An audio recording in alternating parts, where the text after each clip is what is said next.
This 4-year-old homeless girl sees a millionaire being forced to throw his daughter into a grinder by a mafia boss.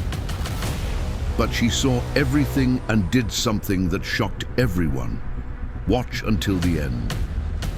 Comment telling me what you thought of this story, giving it a score from 0 to 10.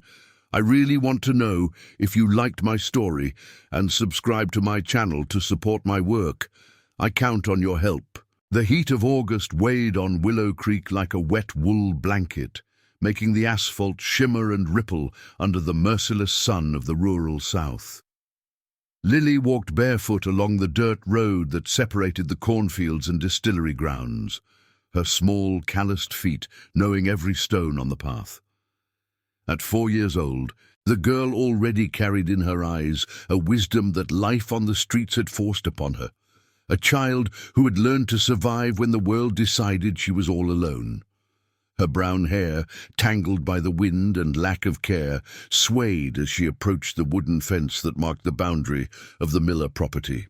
Lily knew the routine well. Wait until there was no movement in the main house, then scavenge through the scraps that were sometimes tossed behind the kitchen. It wasn't begging in her infant mind, it was survival. Ted Miller, at 52, was known in Willow Creek as much for his artisanal whiskey as for his fiery temper.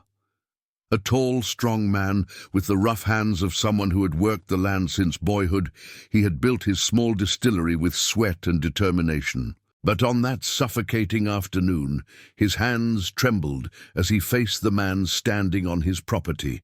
Silas Sterling dominated the region's liquor market like a king in his kingdom.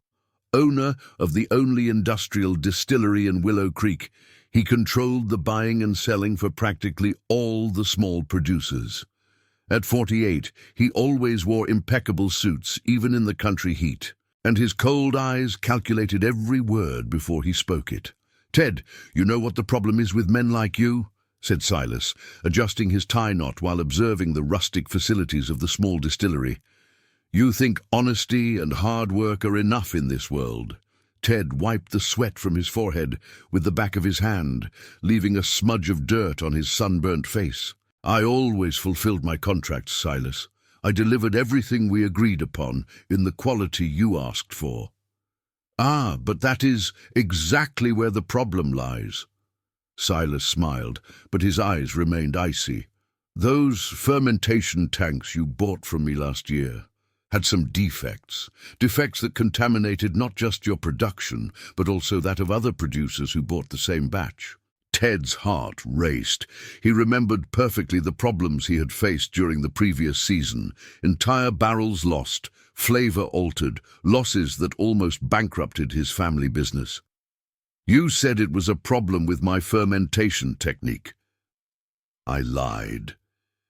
The confession came with frightening naturalness. "And now I need you to help me resolve this situation before other producers discover the truth. You will sign some papers transferring your properties to me, and in exchange, I keep your daughter away from any accidents." Behind the wooden fence, Lily had found a crack between the boards that allowed her to see the distillery courtyard. She didn't fully understand the adult men's words, but her survival instinct had sharpened during 2 years of living alone. She recognized the tone of threat, the posture of predator and prey. "My daughter has nothing to do with this," Ted said, but his voice came out weaker than he intended. "Isabel is 8 years old, isn't she? An age where accidents can happen so easily." Silas walked over to where a large industrial grain grinder was running, its blades spinning with a constant metallic roar, especially near dangerous machinery like this. It was then that Lily saw the girl. Isabel was tied up next to the grinder, her clean, well-cared-for clothes contrasting cruelly with the desperate situation.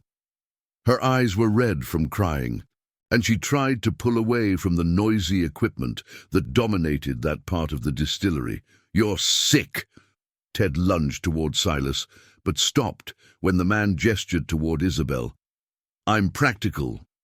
You have a very simple choice. Sign the papers, and your daughter goes home tonight, or Silas paused theatrically, watching the tears starting to form in Ted's eyes. Well, accidents in distilleries are more common than you imagine. Lily felt something burn in her small chest, an anger she couldn't name, but recognized as the same force that kept her alive on the streets. That man in the suit was doing something to a girl her age that no adult should do to a child. Ted approached the grinder slowly, every step weighing like lead. His hands shook so much he could barely hold the papers Silas had held out to him. "If I do this, you leave her alone, forever." "You have my word as a businessman," Silas smiled, savoring the victory. It was at that moment that Lily made her decision. She knew that property better than any adult. She had spent nights hiding in different corners, observing, learning. She knew that on the other side of the fence there was a small gate that gave access to the neighbor's pig pen. With silent movements that 2 years of invisibility had perfected, Lily skirted the fence and found the gate. Her small hands struggled with the rusty latch until she managed to open it.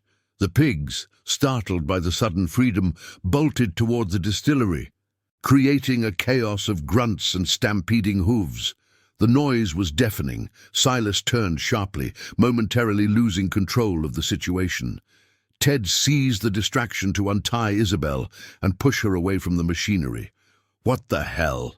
Silas shouted, trying to dodge the animals running between his legs, muddying his impeccable suit with muck and manure. But his calculating eyes were already looking for the source of the confusion, and that was when he saw Lily's small silhouette running among the pigs, trying to hide behind a fermentation tank. "You!" Silas pointed at her, his eyes shining with cold fury. "You little pest! You did this!" Lily ran. She ran as she had learned to do on the streets, with the agility of someone who knows every hiding place, every shortcut. But she knew that now there was a powerful and dangerous man who knew her face. Ted held Isabel against his chest, feeling his daughter's small body tremble with fear and relief. When he looked where Silas was pointing and saw the street girl running, he immediately understood what had happened. "This isn't over, Ted," Silas shouted, while trying to wipe the mud from his suit. "And when I find that damn girl, she'll pay for interfering in adult business." Night fell over Willow Creek, loaded with tension.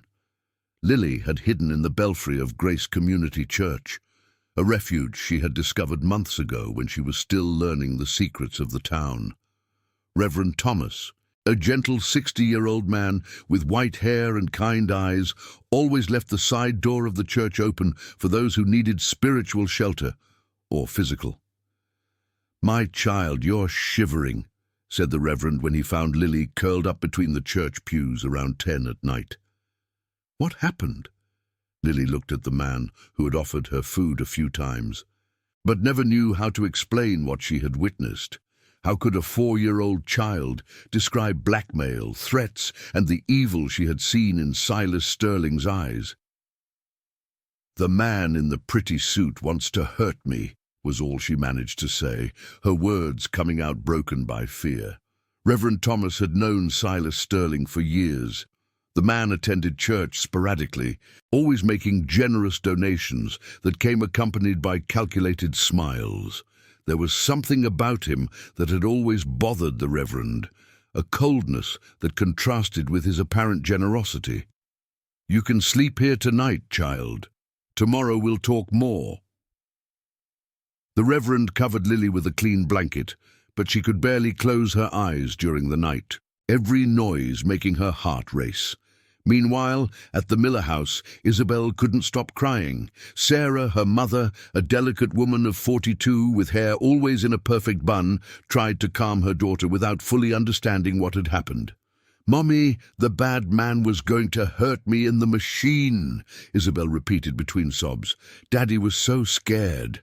Ted paced the living room like a caged animal, his hands clenching and unclenching into fists, while he mentally replayed every word of the conversation with Silas.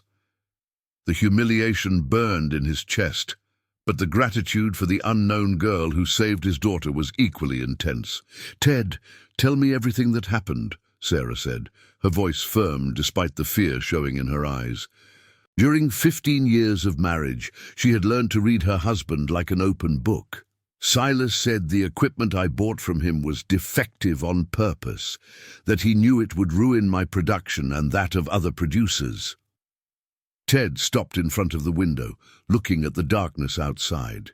He wanted me to hand over all our properties to him, or else. Sarah closed her eyes, understanding without him needing to finish the sentence. "And the girl you saw, who was she?" "A street child. Can't be more than 4 years old, but she was brave enough to save our daughter when I was paralyzed by fear." Ted's voice cracked slightly.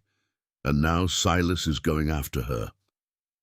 The next morning, Silas Sterling woke with a cold determination in his chest. He put on his best suit, a navy blue one that cost more than many residents of Willow Creek earned in a year, and headed first to City Hall. Mayor Anthony Brooks was a man Silas had kept in his pocket for years through campaign donations and small favors that grew like compound interest. When Silas entered his office that morning, Anthony already knew a favor would be called in. "Anthony, my friend, we need to talk about a public safety issue," Silas said, settling into the chair across from the mayor's desk. "There is an abandoned child causing problems in town. Theft, vandalism, you know the type." "What child?" Anthony asked, though he already knew he would accept whatever version Silas presented. "A homeless girl, about 4 years old. Brown hair, always dirty. Probably lives in the church with the naive protection of Reverend Thomas."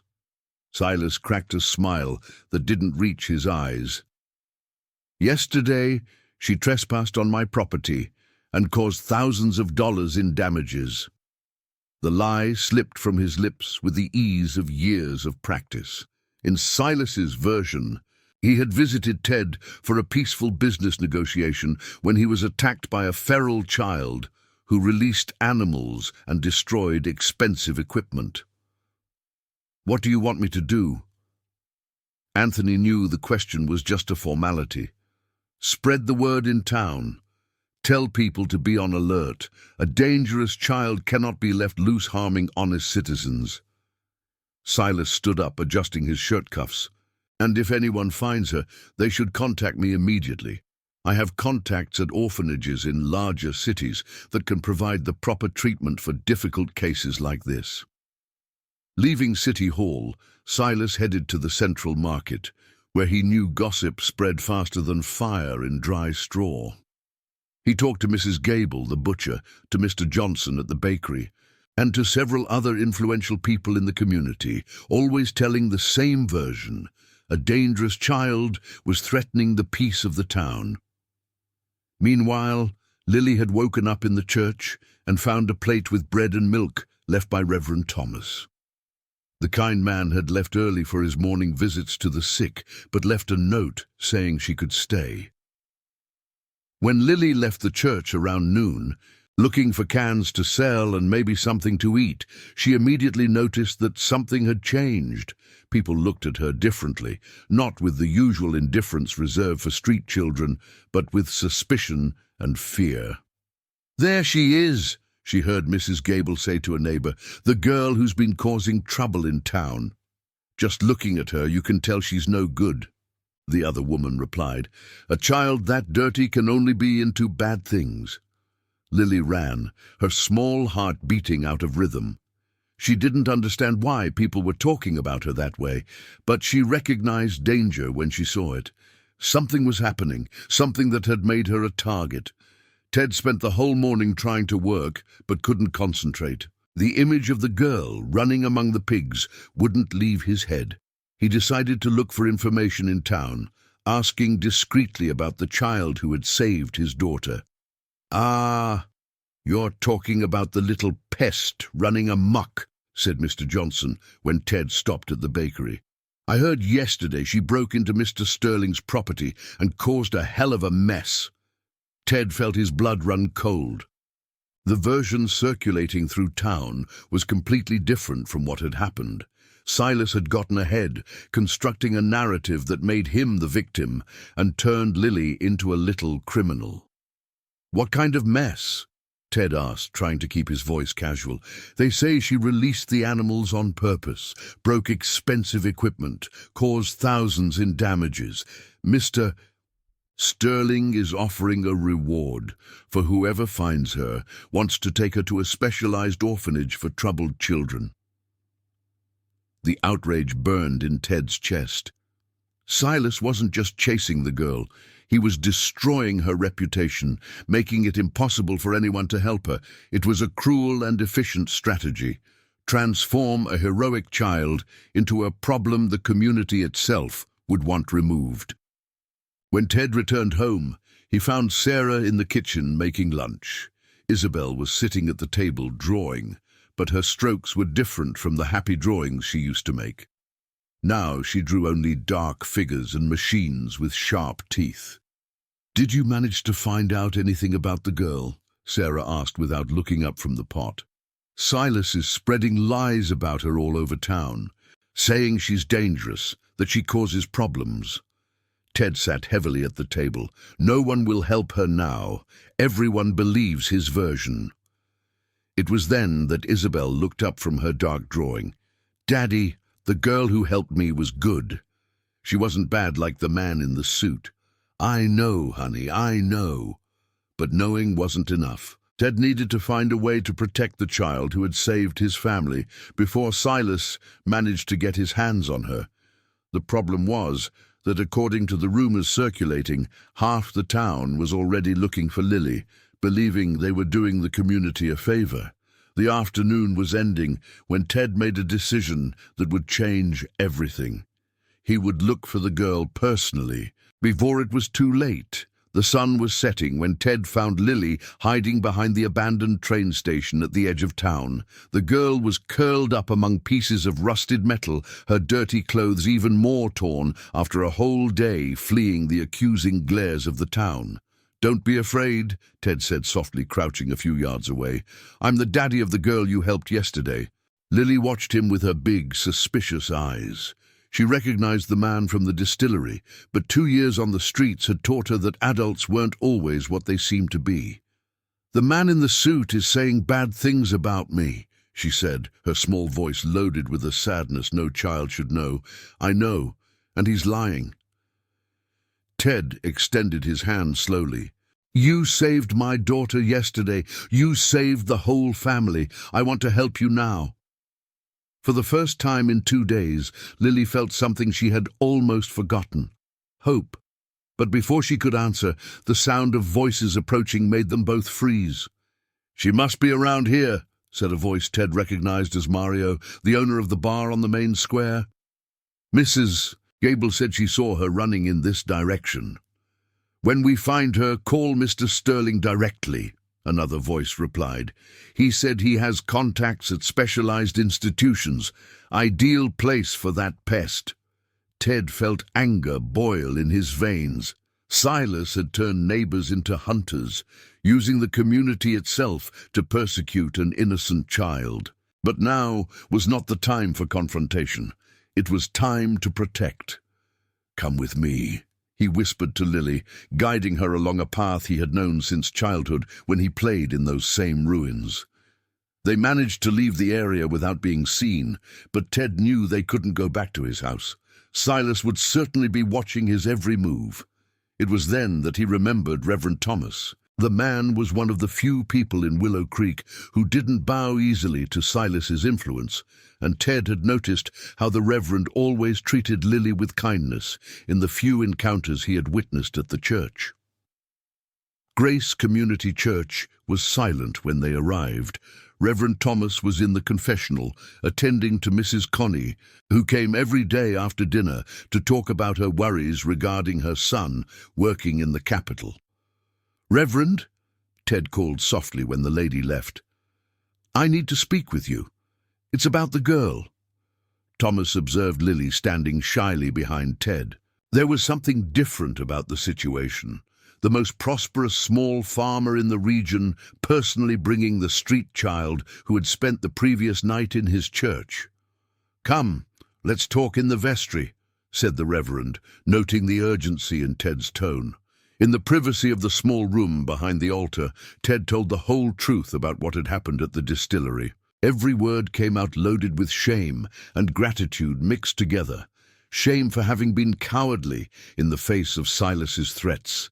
Gratitude for the courage of a child who didn't even know him. "Silas is using the whole town to hunt her," Ted concluded.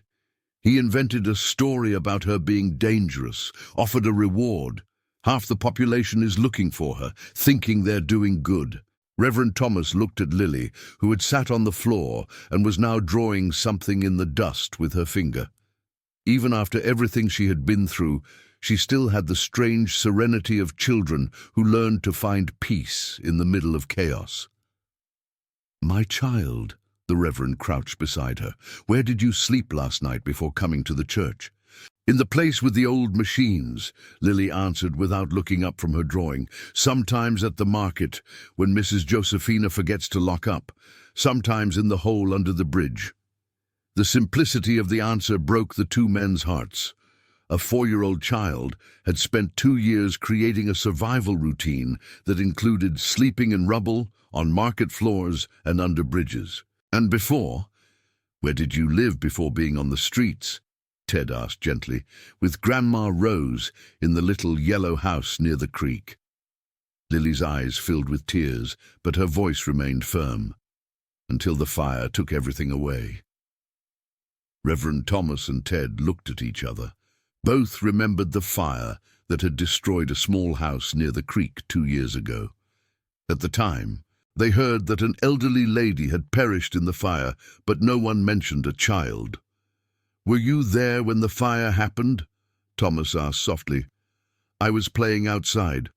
Grandma told me to go get eggs in the coop." Lily stopped drawing and looked at the two men. "When I came back, everything was burning. The neighbors said Grandma couldn't get out. And then? No one took care of you?" Ted felt a tightness in his chest. "Uncle Jerry said he was going to take me to a safe place, but on the way, he stopped in town and told me to wait in the square. Said he was coming back." Lily went back to drawing, tracing the lines of a small house. "I waited 3 days. Then I learned to take care of myself." The cruelty of the situation hit Ted like a punch. A 2-year-old child had simply been abandoned in the central square of Willow Creek, and since then survived on her own while the whole town pretended not to see her. "Reverend, can she stay here?" Ted asked. "At least until I figure out how to resolve this situation with Silas?" "Of course, but Ted, you need to understand that Silas Sterling isn't just a greedy businessman. This man has connections, influence. If he decided this child is a problem, then I'll have to become a bigger problem than her," Ted interrupted, a new determination burning in his eyes. That night, while Lily slept on a makeshift mattress in the vestry, Ted returned home with a decision made. He found Sarah waiting for him in the living room, a worried expression stamped on her delicate face. "Isabel had nightmares again," she said before he even sat down. "Woke up screaming, saying the bad man had found the girl who saved her." "The girl is safe for now," Ted replied, but his voice carried the weight of someone who knew for now wasn't enough. "Ted, I need to tell you something." Sarah took a deep breath, preparing for words she had rehearsed all afternoon. "This morning, after you left, Silas showed up here." Ted's blood ran cold. "Did he threaten you?" "Not exactly. He was polite, brought candy for Isabel, asked how she was recovering from the scare yesterday." Sarah made air quotes with her fingers. "But there was something in his eyes, Ted. Something that scared me more than any direct threat." "What did he want?" "Information about the girl. Asked if you had mentioned anything about her, if you knew where she might be hiding." Sarah held her husband's hands. "I said we didn't know anything, but he didn't believe it. I can see in a man's eyes when he doesn't believe what I'm saying." Ted clenched his fists. Silas was closing the circle, using all available resources to find Lily. First, he had manipulated public opinion. Now he was directly pressuring his family. "There's something else," Sarah continued. "He mentioned the contracts. Said he still hopes you think the commercial proposal he made yesterday. He still wants the properties. And he made it clear that our family's safety depends on your decision." Sarah stood up, walking to the window that overlooked the land the Miller family had cultivated for 3 generations. "Ted, maybe we should consider no." The word came out with a firmness that surprised both of them. "We aren't going to yield to a man who threatens children. We aren't going to teach our daughter that cowardice is rewarded." It was then that a new voice was heard in the room. Isabel had come down the stairs silently and had been listening to her parents' conversation for a few minutes. "Daddy," she said, her voice small but determined. "The girl who saved me. Does she have a name?" "Lily," Ted answered softly. "Lily needs a family, doesn't she? Like I need you guys?" Isabel approached her father. "If the bad man wants to hurt her, then she can stay with us. That way you guys can protect her like you protect me." The words of an 8-year-old child echoed in the room like a revelation. Sarah looked at her husband, seeing for the first time since they married a determination that went beyond business and daily worries. "You know what this means," she said quietly. "If we bring this child into our family, Silas will consider it a declaration of war." "Then let it be war," Ted replied, picking up his daughter. "Some things are worth fighting for, even when the fight seems impossible." But none of the 3 knew that, outside the window, hidden in the shadow of the trees, someone had heard the entire conversation, and that this information would reach Silas Sterling's ears before the sun rose the next day. Dawn arrived in Willow Creek, loaded with a tension that seemed to float in the air like the vapor rising from the distilleries. Silas Sterling had been in his office since 5 in the morning, rereading a report that had arrived during the night. His informant had played the role well. Every word of the Millers' conversation was described in detail on the paper. "So they want to make this personal," murmured Silas to himself, a cruel smile playing on his lips. "Perfect." Meanwhile, at the church, Lily woke up to the sound of bells announcing the first service of the day. Reverend Thomas had given her clean clothes, an old donation he kept for special cases, and for the first time in 2 years, she looked in the small mirror in the vestry and recognized a normal child. "Good morning, my child," said the Reverend, appearing at the door with a bowl of hot oatmeal.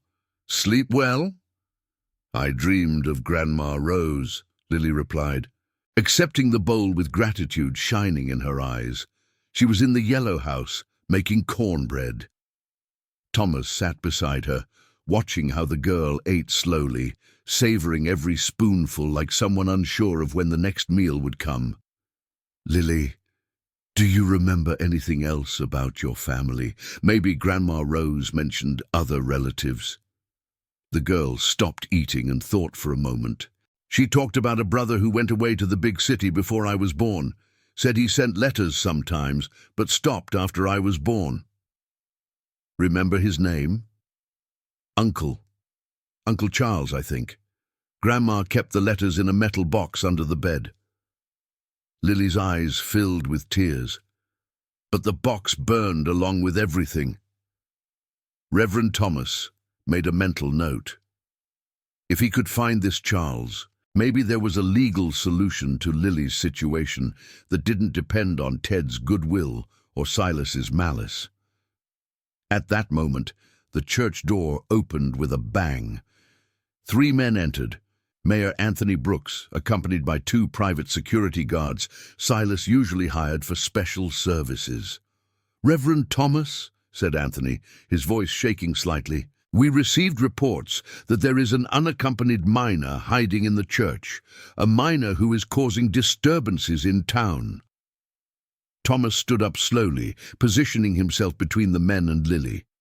"What kind of disturbances can a 4-year-old child cause, Anthony? Trespassing, destruction of private property, disturbing the peace," one of the guards recited, as if reading a memorized list. Mr. Silas Sterling filed a formal complaint at the sheriff's office in the neighboring county. "And you believe an abandoned child is capable of such crimes?" "Reverend, with all due respect," Anthony said, avoiding looking directly at Lily, "this girl's situation is irregular. She needs to be handed over to competent authorities."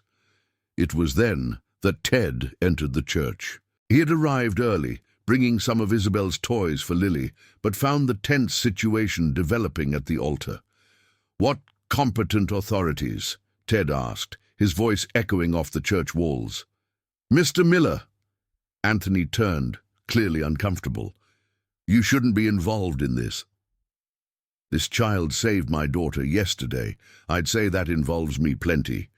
Ted walked until he stood beside the Reverend. "And what authorities are these that work on Sundays at dawn with private security guards?" One of the guards stepped forward, but Ted didn't back down. They were men hired to intimidate, not to fight. And Ted had spent his life working with his hands, carrying sacks of grain and operating heavy machinery. "The situation is simple," said the other guard. "The girl needs to come with us to be sent to a suitable home. Mr. Sterling has already identified an institution in the capital that can take care of difficult cases." "What difficult cases?" Ted felt anger grow. "You are talking about a child who has been surviving alone for 2 years because no adult in this town bothered to help her." Lily, who had stayed quiet until then, got up and walked over to Ted. Without saying a word, she held his hand, a simple gesture that made the man's heart tighten.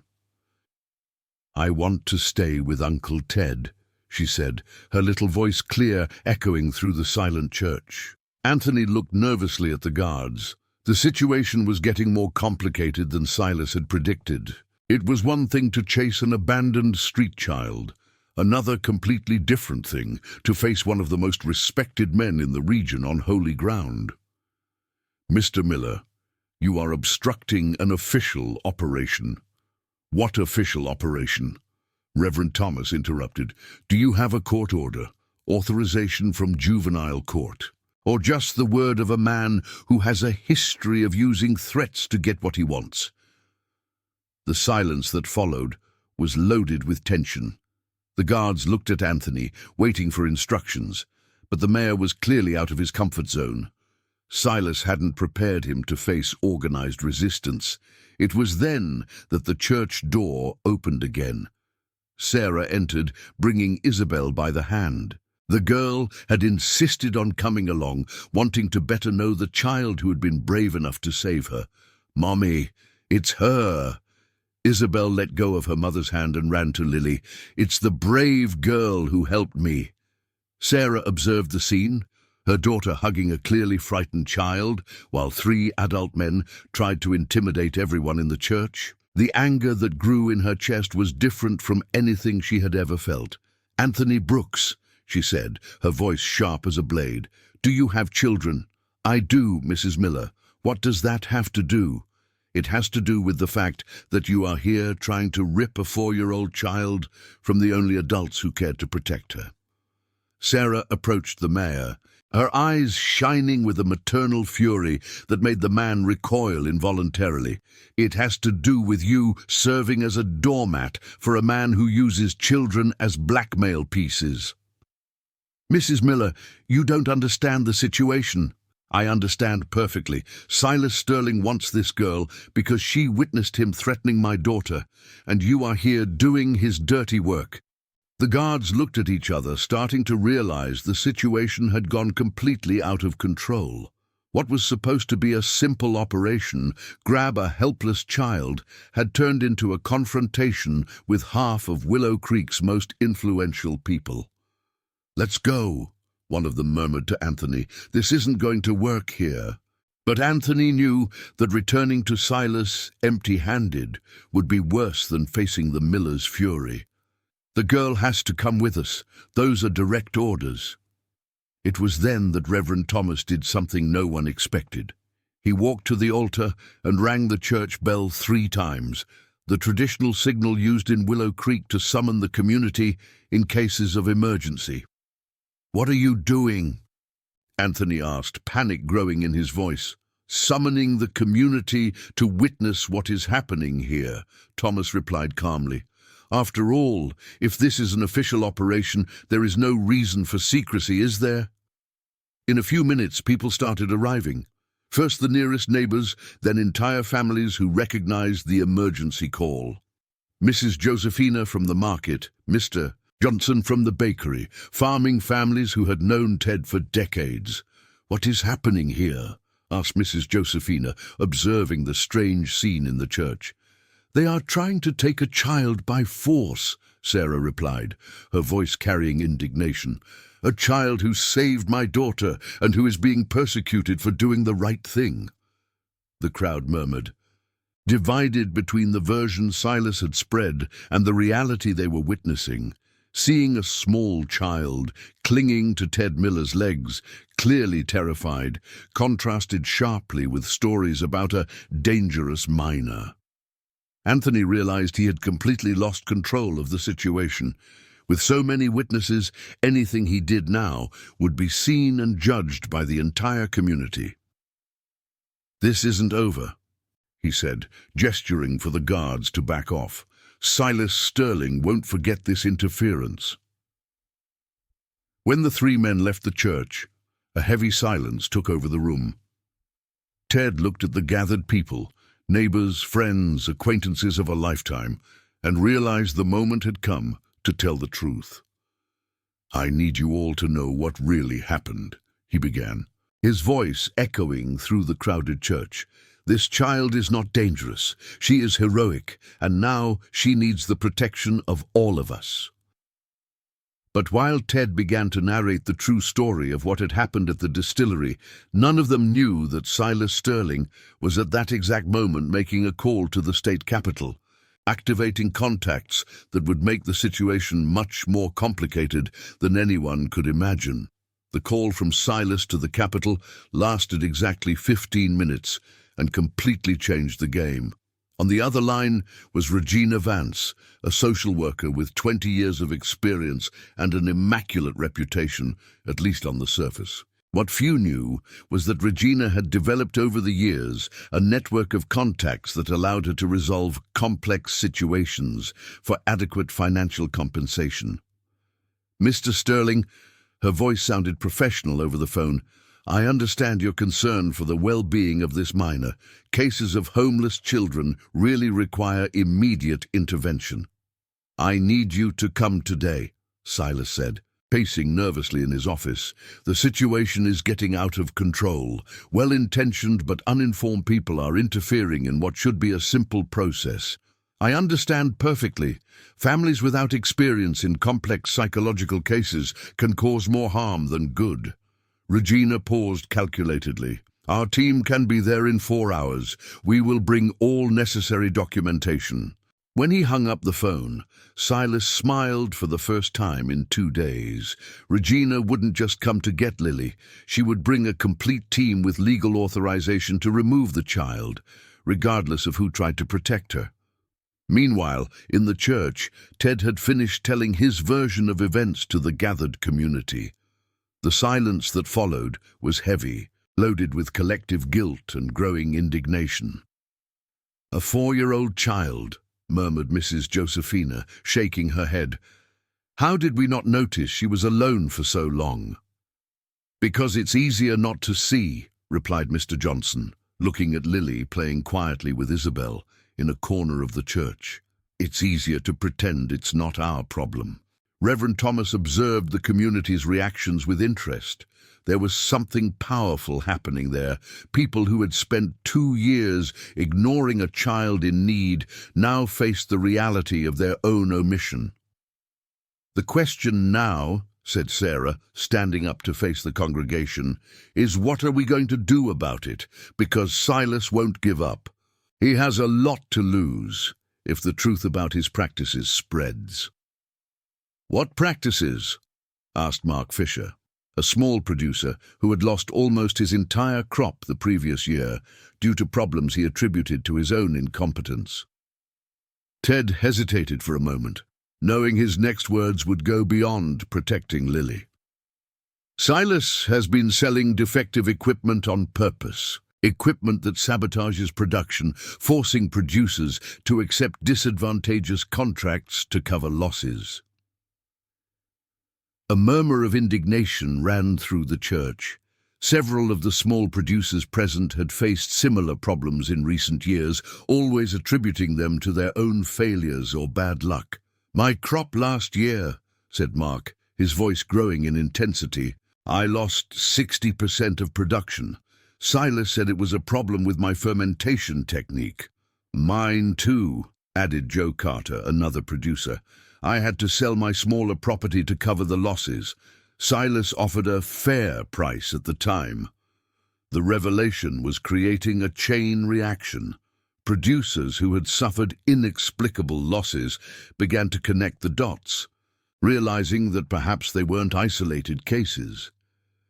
"He's buying our land for a fraction of the real value," murmured Mrs. Connie, who had lost her husband the previous year and was struggling to keep the small family farm. "He offered to buy my land last week, said it was a favor because I wouldn't be able to manage alone." Reverend Thomas felt the weight of the situation intensify. What had started as an effort to protect a child was turning into the exposure of a scheme affecting the entire rural community of Willow Creek. "We need proof," he said calmly. "Accusations aren't enough. We need concrete evidence." It was then that Lily, who had been listening to the adults' conversation while playing, approached Ted. "Uncle Ted, does the man in the suit have important papers in the house where the machines make noise?" "What papers, honey?" "Papers with people's names. I saw when I was hiding. He kept them in a big metal box." Lily gestured with her small hands, trying to describe what she had seen. "It had lots of names and numbers, and he was smiling when he looked." Ted and Thomas looked at each other. If Lily had seen documents at Silas's distillery, maybe there was physical evidence of the scheme. "Could you show us where you saw those papers?" Ted asked gently. Before Lily could answer, the sound of cars approaching made everyone in the church tense. Through the windows, they saw 2 official cars stop in front of the church, plates from the Capitol, tinted windows, antennas suggesting professional communication equipment. "What the hell?" muttered Mr. Johnson. Regina Vance stepped out of the first car, accompanied by 3 assistants and a man who clearly wasn't a social worker. Tall, muscular, with a posture suggesting military or police training, he surveyed the environment with calculating eyes. "Good afternoon," Regina said upon entering the church, her voice echoing with professional authority.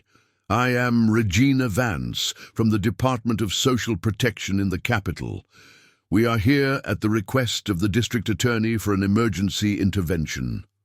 She showed a folder with official documents, stamps, and signatures that seemed to impress even Reverend Thomas. "We were informed that there is a minor in a situation of abandonment being kept irregularly in this church without the proper protection procedures established by law." Ted stood up, but Regina continued before he could speak. "We also received worrying reports about attempted irregular adoption by families without technical qualification to deal with complex psychological trauma resulting from prolonged abandonment." The way she spoke transformed acts of kindness into criminal negligence. Every word was chosen to make Ted and Sarah seem inadequate, even dangerous. "This child," Regina approached Lily, who instinctively hid behind Isabel, "needs specialized care that only prepared institutions can offer. Amateur attempts at family integration can cause irreversible trauma." Sarah felt her patience run out. Trauma? The only traumatic thing here is you people trying to rip a child from the only people who cared about her. Ma'am, I understand your emotion. But decisions about child welfare cannot be based on emotional impulses, Regina replied with professional coldness. Our team has decades of experience in similar cases. It was then that the muscular man stepped forward. Please, everyone remain calm. We are here to resolve a legal situation, not to create conflicts. Reverend Thomas observed the development of the situation with growing alarm. The documentation seemed legitimate. The language was technically correct, but there was something profoundly wrong with the entire operation. I would like to see those authorizations in more detail, he said, extending his hand. Of course, Regina handed over the folder. You will see that everything is in perfect legal order. While Thomas examined the papers, Lily whispered something in Isabel's ear, who in turn pulled her mother's sleeve. Mommy, Isabel said softly. Lily said the big man was at the suit man's house last week. She saw him talking to the bad man. Sarah felt her blood run cold. She looked more closely at the muscular man and realized he wasn't watching Lily like a professional caring for a child. He was watching like someone evaluating a problem to be removed. Reverend, she said urgently, are those documents real? Thomas finished examining the papers, his expression turning dark. The stamps are authentic. The signatures seem legitimate. But... He paused, choosing words carefully. The urgency is suspicious. Child protection cases usually follow slower protocols. Regina smiled, but her eyes remained cold. In situations of imminent risk, the law allows emergency interventions, and we received very worrying reports about the environment in which this child is being kept. What reports? Ted asked, his voice loaded with indignation. Reports that attempts to manipulate the child for political ends are occurring, that irresponsible adults are using a traumatized minor to attack the reputations of respectable citizens. The accusation hit Ted like a shot. Silas had managed to completely invert the narrative. Now they were the villains exploiting a child, and he was the victim trying to protect her. That is ridiculous, Sarah exploded. The only person using this child is... Ma'am, please, remain calm, the muscular man interrupted, taking a step closer. Resistance to legal authorities can result in unnecessary complications. It was at that moment that Lily did something no one expected. She let go of Isabel's hand and walked directly up to Regina. Ma'am, she said with her clear little voice, the man who sent you here is the same one who wanted to hurt Isabel in the machine with teeth. Regina bent down to be at Lily's height, her professional smile not wavering for a second. Sweetie, children in traumatic situations frequently confuse reality with imagination. That is exactly why you need specialized help. But Lily didn't back down. She looked directly into Regina's eyes and said something that made silence take over the entire church. You've known the man in the suit for a long time. I saw you talking in the big house near the creek. You were there the day Grandma's house caught fire. Lily's accusation fell on the church like lightning on a clear day. Regina Vance, who until then had maintained impeccable professional control, felt a crack in her mask of competence. For a fraction of a second, her eyes betrayed genuine surprise before returning to calculated coldness. Sweetie, Regina said, forcing a maternal smile, small children often mix up different people. It's a common symptom of psychological trauma. But Lily didn't give up.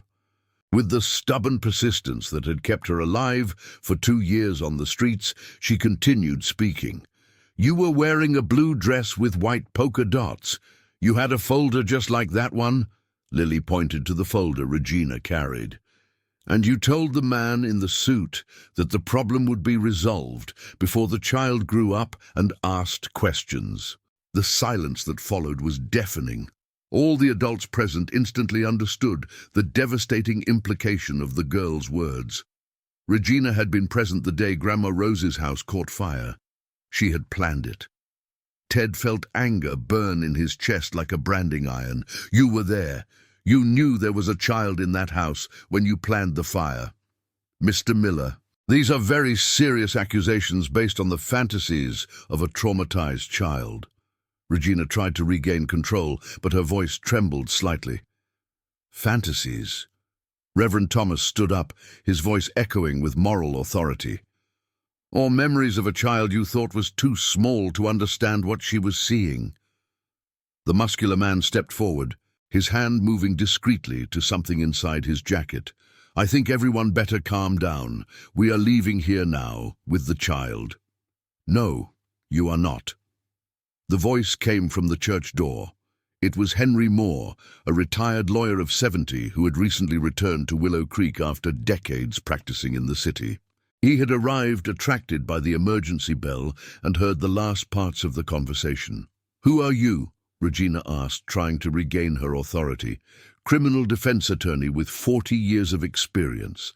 And I just heard an indirect confession of manslaughter, attempted kidnapping, and corruption of a minor. Henry walked calmly down the central aisle of the church, his eyes fixed on Regina. I imagine you have digital recorders in this operation, as protocol dictates. Regina paled. Legitimate child protection operations were always documented, but she had dispensed with that practice for obvious reasons. I don't see the need for recordings in simple cases, she began. Simple cases. Henry laughed humorlessly. Forced removal of a minor. Crossing municipal borders without an adaptation period based on reports that apparently no one has seen. Ma'am, that is not child protection protocol. That is kidnapping. The muscular man finally showed his true colors. His posture changed, abandoning any pretense of being a social worker. Counselor, I suggest you don't interfere in matters you don't understand. I understand perfectly. I understand that you are criminals disguised as authorities. Henry showed no fear, even being clearly the oldest and physically frailest among everyone present.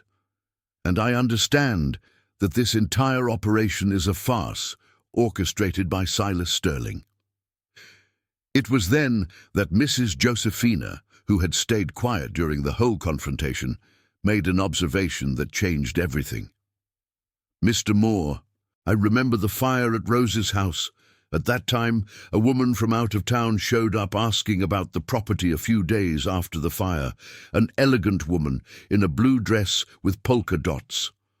All heads turned to Regina, who was now visibly sweating despite the cool air of the church. She wanted to know if there were documents about the property, if anyone knew of relatives of the deceased. Mrs. Josephina continued, her memory becoming clearer as she spoke. At the time, I thought it was strange. Who is interested in paperwork for a house that turned to ashes? Someone who needed to guarantee that no legal traces remained, Henry replied, the pieces fitting together in his experienced mind. Someone who knew that property had special value. Reverend Thomas remembered something Rose had mentioned years ago, during one of the few times the elderly lady had come to church. Rose said once that her property had natural springs, pure water that bubbled straight from the rock. He looked at Ted. Pure water is essential for quality whiskey production, isn't it? It's the most important ingredient, Ted confirmed, finally understanding the true motive behind the whole scheme. With own springs, a producer can guarantee constant quality and reduce costs drastically. Rose's property was worth a fortune. Regina realized the situation had completely escaped her control. She made a discreet signal to the muscular man, who immediately walked toward Lily. Enough talk. We are taking the child now. But he didn't count on the community's reaction. Ted moved first, intercepting the man before he could reach Lily. Mark and Joe positioned themselves behind him, while Sarah picked up Lily and moved away. "You are interfering in an official operation," Regina shouted, finally losing her composure. "This is a crime against public authority." "What authority?" Henry Moore took out his cell phone. "I'm going to call the sheriff's office right now. I'm sure they will be interested to know about this undocumented operation." The muscular man looked nervously at Regina. The situation had become unsustainable. They came expecting to intimidate a helpless child and some naive locals, but encountered organized resistance and an experienced lawyer who knew the law better than they did. "This isn't over," Regina said, hurriedly putting away her fake documents. "Silas Sterling has resources and contacts you can't even imagine." "And we have the truth," replied Reverend Thomas calmly. "In the end, it always prevails." When Regina and her team left the church, a heavy silence took over the room. Everyone knew they had won a battle, but the war was far from over. "Henry," Ted said, "I need your help. Officially." "Of course. But first we need to protect Lily legally. If Silas has contacts in the capital who can falsify official documents, then he is more dangerous than we imagined." It was then that Lily, still in Sarah's arms, said something that made everyone pay attention. "Uncle Ted, I remembered one more thing about the papers I saw at the suitman's house." "What, sweetie?" "It had Grandma Rose's name on some papers, and it had a drawing of our little house and the place where water comes out of the stone." Lily paused, concentrating to remember accurately. "And there was a paper with the name of another man, to Mr. Charles, the same name as Grandma's uncle."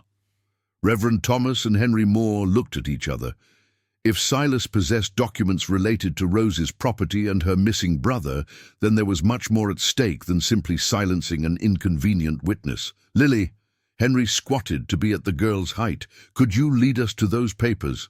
"I can, but it's dangerous. There are bad men there who stand guard." Ted looked at Sarah, seeing in her eyes the same determination he felt growing in his chest. They had come too far to retreat now. "Then we'll have to be smarter than the bad men," he said, picking Lily up. "Would you be up for helping us find those papers?" "I am. But afterwards, can I stay with you forever?" "Forever," Sarah promised, sealing an agreement that would change all their lives. But none of them knew that, while they made plans to expose Silas, the man himself was on an emergency call with even more dangerous contacts, willing to use methods that would make the previous threats look like child's play. The real battle was just beginning, and Lily, without knowing, carried in her infant memory the keys to unraveling a scheme that went far beyond blackmail and defective equipment. She was the only living witness to a crime Silas thought he had buried, along with Grandma Rose 2 years ago. Night fell over Willow Creek with a deceptive stillness. At the Miller house, an impromptu meeting had formed in the dining room. Henry Moore studied documents scattered on the table, while Reverend Thomas made notes in an old notebook. Ted paced nervously around the room, and Sarah prepared tea for everyone, trying to maintain a normality that seemed increasingly distant. Lily and Isabel slept in the girls' room, finally together and safe after a day that had changed everything. But the two girls' sleep wasn't peaceful. Nightmares visited both children, mixing real memories with fears of what could still happen. "We need to understand the extent of Silas's scheme before acting," said Henry, adjusting his glasses on his nose. "If he really killed Rose to appropriate her property, then we are dealing with someone capable of anything." "But how did he manage to transfer the property legally?"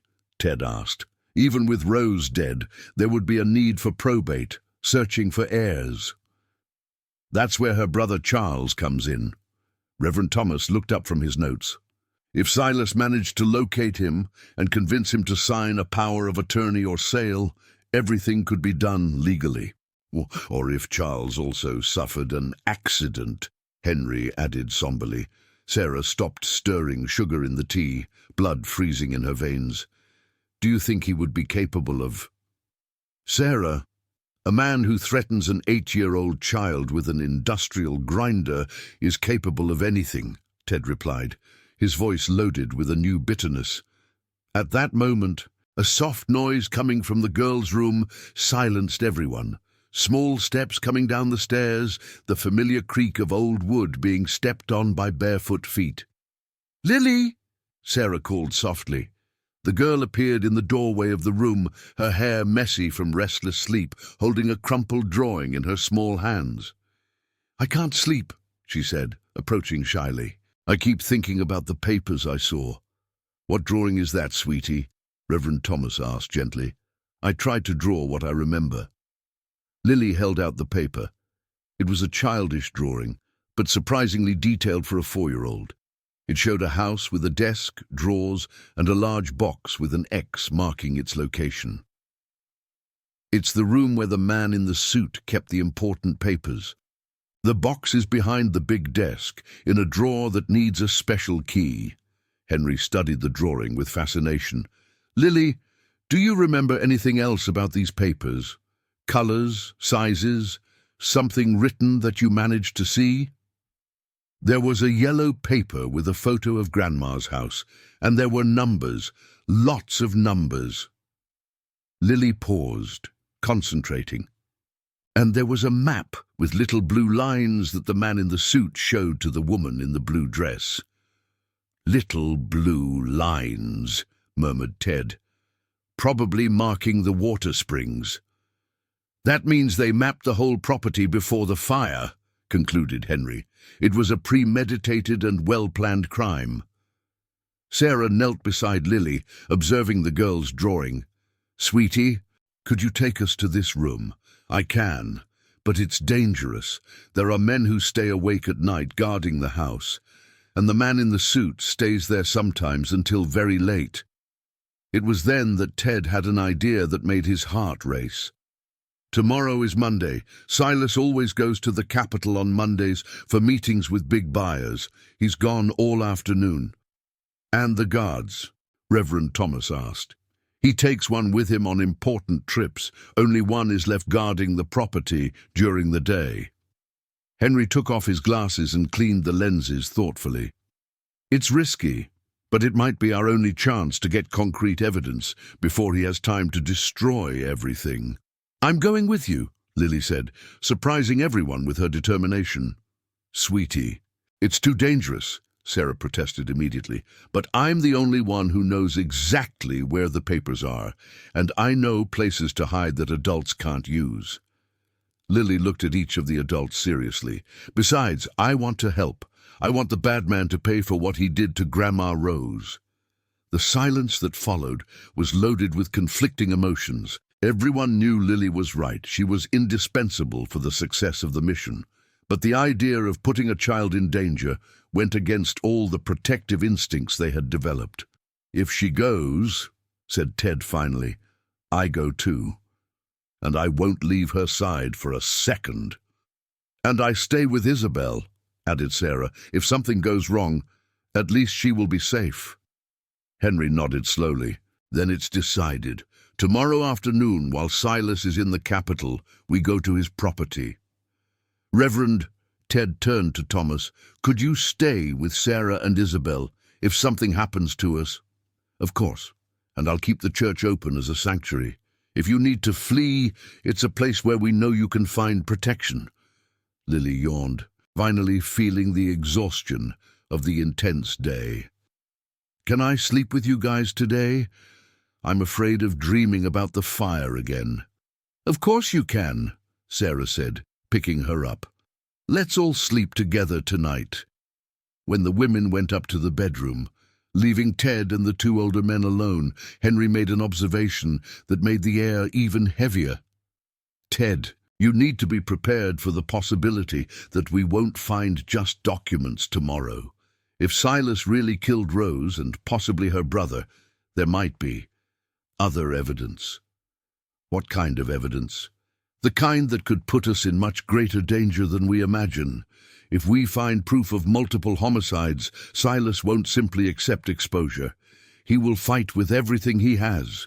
Reverend Thomas stood up, walking to the window that overlooked the distant lights of Silas's property.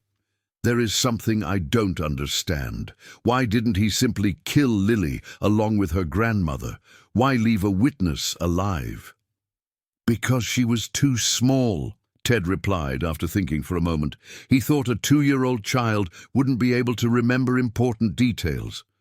And for 2 years, he was right. It was only when she witnessed the threat against Isabel that she managed to connect the memories. And now she has become dangerous to him, Henry concluded. Which means that, regardless of what we find tomorrow, our absolute priority has to be protecting this child. The 3 men stood in silence for a few minutes, each lost in his own thoughts about what the next day might bring. "Ted," Reverend Thomas said finally, "are you sure you want to do this? There is still time to back out. Take Lily far from here. Start a new life somewhere else." "Reverend, if we run now, Silas will continue destroying lives. How many other producers will lose their properties? How many other families will suffer?" Ted looked at the ceiling, where he knew his daughter and Lily were sleeping together. "Besides, Lily deserves justice for her grandmother. And Isabel deserves to grow up in a world where men like Silas can't do what they want just because they have money and power." Henry smiled for the first time in hours, spoken like a man who found his purpose in life. "I found it, protecting these 2 girls and ensuring they grow up safe." Ted stood up, determination burning in his eyes. "Tomorrow we start making justice." But while the 3 men made their plans, none knew that on the other side of town, Silas Sterling was on a tense call with contacts in the city, men who resolved complex problems using methods official justice would never discover. The storm approaching Willow Creek would be much more violent than anyone could imagine, and in the center of it was a 4-year-old girl carrying secrets capable of destroying an empire built on blood and lies. Monday dawned gray in Willow Creek, with heavy clouds promising rain for late afternoon. Ted woke up before the sun rose, his stomach churning with anxiety about what was to come. Beside him, Sarah pretended to sleep, but he could feel the tension in her body, the irregular breathing of someone who spent the whole night awake. Between them, Lily and Isabel slept deeply, finally overcome by exhaustion. But even in sleep, Lily murmured disconnected words about fire and important papers, her subconscious processing memories she would soon need to access consciously. "It's time," Ted whispered to Sarah when the clock struck 6 in the morning. They got up silently, preparing coffee and watching through the kitchen window the movement at Silas's property in the distance. At 7:30 sharp, they saw his car leaving by the main road, followed by a second vehicle with 2 of his security guards. "Punctual as always," Ted murmured, feeling a mixture of relief and terror grow in his chest. Henry arrived shortly after 8, bringing a small camera borrowed from a journalist friend and a backpack with equipment he said would be useful in delicate situations. Reverend Thomas appeared next, carrying a rosary and an expression that mixed determination with deep concern. "Did the girls wake up?" asked Thomas. "Isabel is taking a bath. Lily is still sleeping," Sarah replied, nervously stirring a cup of coffee she had no intention of drinking. "Maybe it's better to let her rest a bit more," suggested Henry. "She'll need all her energy for the afternoon." But at that moment, steps coming down the stairs announced that Lily had woken up. She appeared in the kitchen wearing one of the outfits Sarah had bought for her, a simple dress, but clean and suitable, her hair combed with care. "Good morning," she said, but her voice carried a seriousness that didn't belong to a 4-year-old child. "Is today the day to get the bad man's papers?" "Today is the day," confirmed Ted, kneeling to be at her height. "But there is still time to change your mind. We can find another way." "There is no other way," Lily interrupted firmly. I saw where the things are, and I want justice to happen for Grandma Rose." The determination in the girl's voice impressed all the adults present. It was as if, overnight, she had matured years in a matter of hours. Isabel came down for breakfast shortly after, immediately noticing the tension in the air. "Are you guys going to do something dangerous today?" "We're going to try to discover the truth about some bad things," Sarah explained carefully. "But you will stay here with me and Reverend Thomas. And if you don't come back?" The direct and devastating question from Isabel created a heavy silence in the kitchen. Sarah exchanged looks with Ted, both realizing they couldn't lie to their daughter. "We will come back," Ted said finally, but his voice trembled slightly. "But if for some reason something happens, you will stay with Reverend Thomas and Mr. Henry until we can resolve everything." At 2 in the afternoon, after hours of agonizing wait, the moment finally arrived. Ted, Henry, and Lily prepared to leave, each carrying the weight of the mission they were about to undertake. "Remember," said Henry, checking the camera one last time, "document everything you find, but don't touch anything unnecessary. If they discover we were there, all evidence could be considered contaminated." Lily looked at Isabel, who watched her with big, worried eyes. "Take care of Mommy Sarah for me?" "I will. And you come back soon, okay?" "Okay." Silas's property was only a 15-minute walk from the Miller house, but the path never seemed so long to Ted. Lily walked beside him with determined steps, pointing out details of the terrain she had observed during her 2 years of survival on the streets. "There," she pointed to a fence with some holes, "is where I passed when I needed to hide from the men guarding the property." "How many men stay here when Silas leaves?" Henry asked. "Only one during the day. He stays in the small house near the main gate, but sometimes he sleeps after lunch." When they approached the property, they saw that Lily was right. There was only one car parked near the guardhouse, and there was no visible movement in the area. "The big house is back there," Lily whispered, guiding them along a path that skirted the main distillery buildings. "His office is on the 2nd floor." Silas's house was impressive, a modern 2-story construction that contrasted with the traditional architecture of the region. Large windows, expensive finishes, all designed to demonstrate power and wealth. "How are we going to get in?" Ted asked, observing the closed windows and the main door that was certainly locked. "Through here," Lily led them to the back of the house, where a small basement window was ajar. "I came in through here when I needed to hide from the rain." Henry looked at the small window and then at his own 70-year-old body. "I don't think I'll fit in there." "I go first," said Lily, already heading for the window. "I'll open the back door for you." Before Ted could protest, the girl had already slipped through the opening with the agility of someone who had done that many times before. Seconds later, they heard the sound of a latch being opened, and the back door opened silently. "Quick," Lily whispered. "The stairs to the office are right there." The interior of the house was even more impressive than the exterior. Expensive furniture, works of art, everything arranged to demonstrate good taste and prosperity. But there was something cold and artificial in the environment, as if it were a set instead of a home. "This way," Lily guided them up the marble stairs, her small feet making no noise at all. Silas's office occupied half of the 2nd floor. It was full of dark wood furniture, bookshelves full of books that seemed never to have been opened, and an enormous desk dominating the center of the room. "The special drawer is behind the desk," Lily said, walking directly to the location she had described in her drawing. Ted followed her, his heart beating so hard he was sure it could be heard on the entire floor. When they got behind the desk, they saw a small drawer, almost invisible, integrated into the furniture design. "It's locked." Ted tried to pull it without success. "The key is hidden here." Lily pointed to a small opening on the side of the desk. She stuck her small hand into the gap and pulled out a gold key.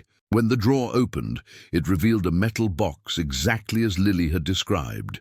Inside the box, dozens of documents organized with military precision. Henry began photographing every paper, his hands shaking slightly from age and adrenaline. What he was seeing exceeded his worst expectations. "My God," he murmured, examining a yellow document with an attached photo. It was the original deed to Rose's property, with a power of attorney signed by someone named Charles Santos. "Here," Ted pointed to another paper. "Medical report. Charles Santos, 54 years old, death by cardiac arrest on—" He paused, checking the date. 3 weeks after the fire at Rose's house. "Killed both of them," Henry said, photographing furiously.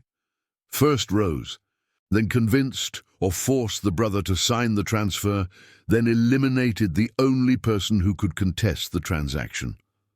Lily, who had been watching through the window, suddenly stiffened. "Uncle Ted, there's a car coming." Ted ran to the window and felt his blood run cold. Silas's black car was coming up the access road, arriving much earlier than expected. "He came back," whispered Ted, panic starting to take over. "Calm down," said Henry, quickly putting away the camera. "We have the photos we need. Now we need to get out of here." But when they reached the ground floor, they heard the sound of the main door opening. Male voices echoed through the entrance hall. Silas had brought company. "The back door," Ted whispered. They ran toward the exit, but when they were almost there, they heard heavy footsteps coming in their direction. Someone was checking the back of the house. Lily pulled Ted's sleeve, pointing to a small pantry under the stairs. "There," she whispered. The three squeezed into the tiny space, hearts beating out of rhythm, while footsteps approached closer and closer. "I'm sure I heard something," said a thick voice Ted recognized as being the guard who had stayed at the property. "Probably rats," replied Silas's cold voice. "This old house is full of them." "Want me to take a general look?" There was a pause that seemed to last an eternity. Then Silas replied, "No, I have more important things to do. Let's go to the office. I need to verify some important documents before tomorrow's meeting." Ted closed his eyes, realizing that in a few minutes Silas would discover his secret drawer had been violated. And when that happened, the hunt for them would really begin. The minutes dragged like hours, while Ted, Henry, and Lily remained hidden in the cramped pantry. The sound of footsteps on the upper floor echoed like war drums, every movement of Silas bringing them closer to inevitable discovery. "He's going up to the office any moment," whispered Henry, sweat running down his face despite the cool afternoon air. Lily, squeezed between the two adult men, maintained an impressive calm. Her 2 years living on the streets had taught her to control fear when survival depended on it. "When he goes up," she whispered almost inaudibly, "I know another way out." Through the laundry room to the backyard. From above came louder voices. Silas was talking to someone on the phone, his voice loaded with irritation. "I don't care what problems you have in the city. I need you to resolve the situation here in Willow Creek before it gets out of control. Yes, today. No, it can't wait until tomorrow." Ted felt his blood run cold. Silas was mobilizing external resources, probably the special contacts he had mentioned in previous calls. Then the sound everyone feared echoed through the house, a scream of fury coming from the office, followed by the crash of something heavy being thrown against the wall. "Son of a bitch! Someone has been in my office!"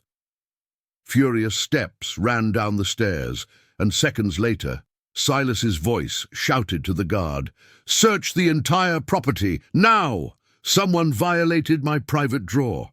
"How do you know, boss?" "Because I always leave the documents in a specific order, and now they are all out of place." Silas's voice was loaded with a fury that made nearby objects vibrate. "And the key was in a different position. Someone photographed my files." Terror took over the three hidden in the pantry. If Silas knew the documents had been photographed, he would understand exactly what that meant. It wouldn't just be a matter of finding them, it would be a matter of life or death.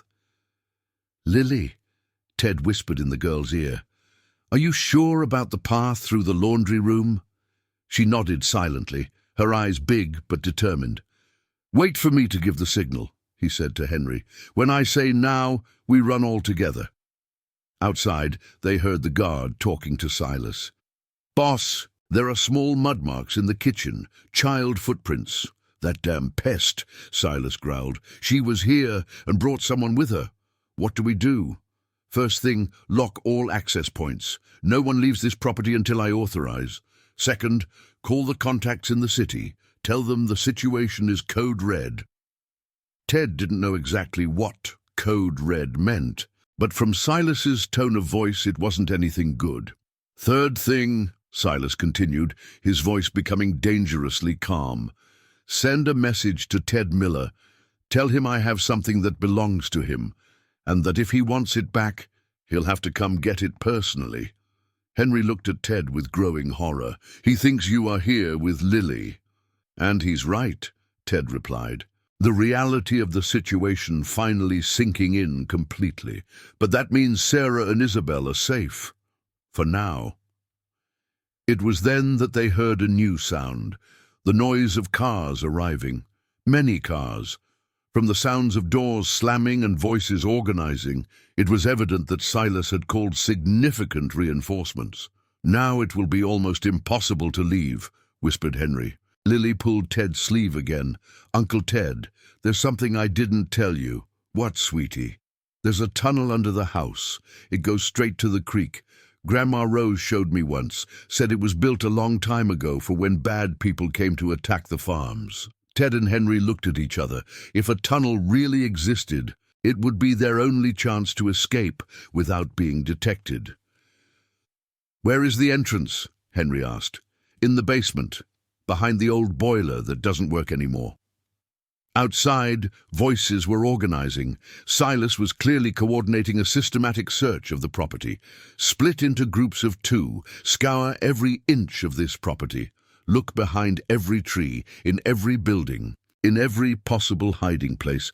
And if we find them, bring them alive. I want to talk personally with whoever had the audacity to invade my house." Ted made a decision. "Let's try the tunnel. It's our only chance." They left the pantry silently, Lily guiding them down a side corridor that led to the basement. The girl moved with the confidence of someone who knew every corner of that property better than the owner himself. The basement was dark and smelled of mold. Old equipment and construction materials occupied most of the space, creating strange shadows that danced in the little light filtering through small upper windows. "There," Lily pointed to a rusted boiler in the farthest corner. "Behind it." Ted and Henry moved the boiler carefully, trying to make as little noise as possible. Behind it, almost invisible in the darkness, there was a narrow opening in the stone wall. "My God," murmured Henry, "it really exists." "Grandma Rose said her great-grandfather built this during a very old war," Lily explained. "It leads to the creek, near where our little house stood before the fire." From above came sounds of doors being opened violently, followed by voices shouting, "Clear!" as each room was searched. "They will get here in a few minutes," Ted said. "Lily, you go first. We follow." The girl disappeared into the opening without hesitation. Henry went next, grumbling about his arthritic knees as he squeezed through the narrow passage. Ted was the last, pushing the boiler back to the original position before entering the tunnel. The passage was tight, dark, and smelled of damp earth. Ted could hear Henry's heavy breathing ahead of him, and Lily's agile movements even further ahead. "How much longer?" whispered Henry. "Not much." Lily's voice echoed softly through the tunnel. "You can already see the light up ahead." Indeed, a faint brightness began to appear in the distance. As they approached, the tunnel got higher, allowing them to move more easily. Finally, they emerged in an area near the creek, hidden by dense bushes. The afternoon was ending, and the first shadows of night were beginning to form. "We made it," said Ted, almost disbelieving. But before they could celebrate, they heard a sound that made their blood run cold again. Dogs barking, and the barks were approaching quickly. "They brought hunting dogs," said Henry, panic in his voice. Lily pulled both men toward the creek. "The water! Dogs can't follow scent in the water." Without thinking twice, the three entered the creek. The water was cold, but not deep enough to cause problems. They walked along the opposite bank, always in the water, while the barking got louder behind them. "Where do we go now?" asked Ted, looking around. They were on the opposite side of Silas's property, but still very far from safety. It was then that Lily pointed to something that made them stop. In the middle of the area where Rose's house once stood, now just burnt earth and some stone foundations, a man stood alone. A man who was clearly waiting for them. "Who is that?" whispered Henry. The man turned in their direction, and even in the dim light of late afternoon, everyone could see his face. It was someone Lily recognized immediately. Someone who had appeared in her nightmares for 2 years. "It's Uncle Jerry," she said, her small voice loaded with ancient fear. "The man who left me in the square." And as the man approached them, it became clear he wasn't there by chance. He was there following Silas's orders, and the expression on his face promised nothing good for the 3 wet fugitives who thought they were finally safe. Jerry walked slowly toward the 3 fugitives, his boots making noise on the burnt earth where Rose's house once stood. He was a 50-year-old man, thin and bent, with eyes that had lost any trace of kindness over the years. His clothes were dirty and rumpled, and there was an expression of bitter resignation on his face. "Lily," he said when he got closer, his voice loaded with a sadness that sounded genuine. "After 2 years, you've grown."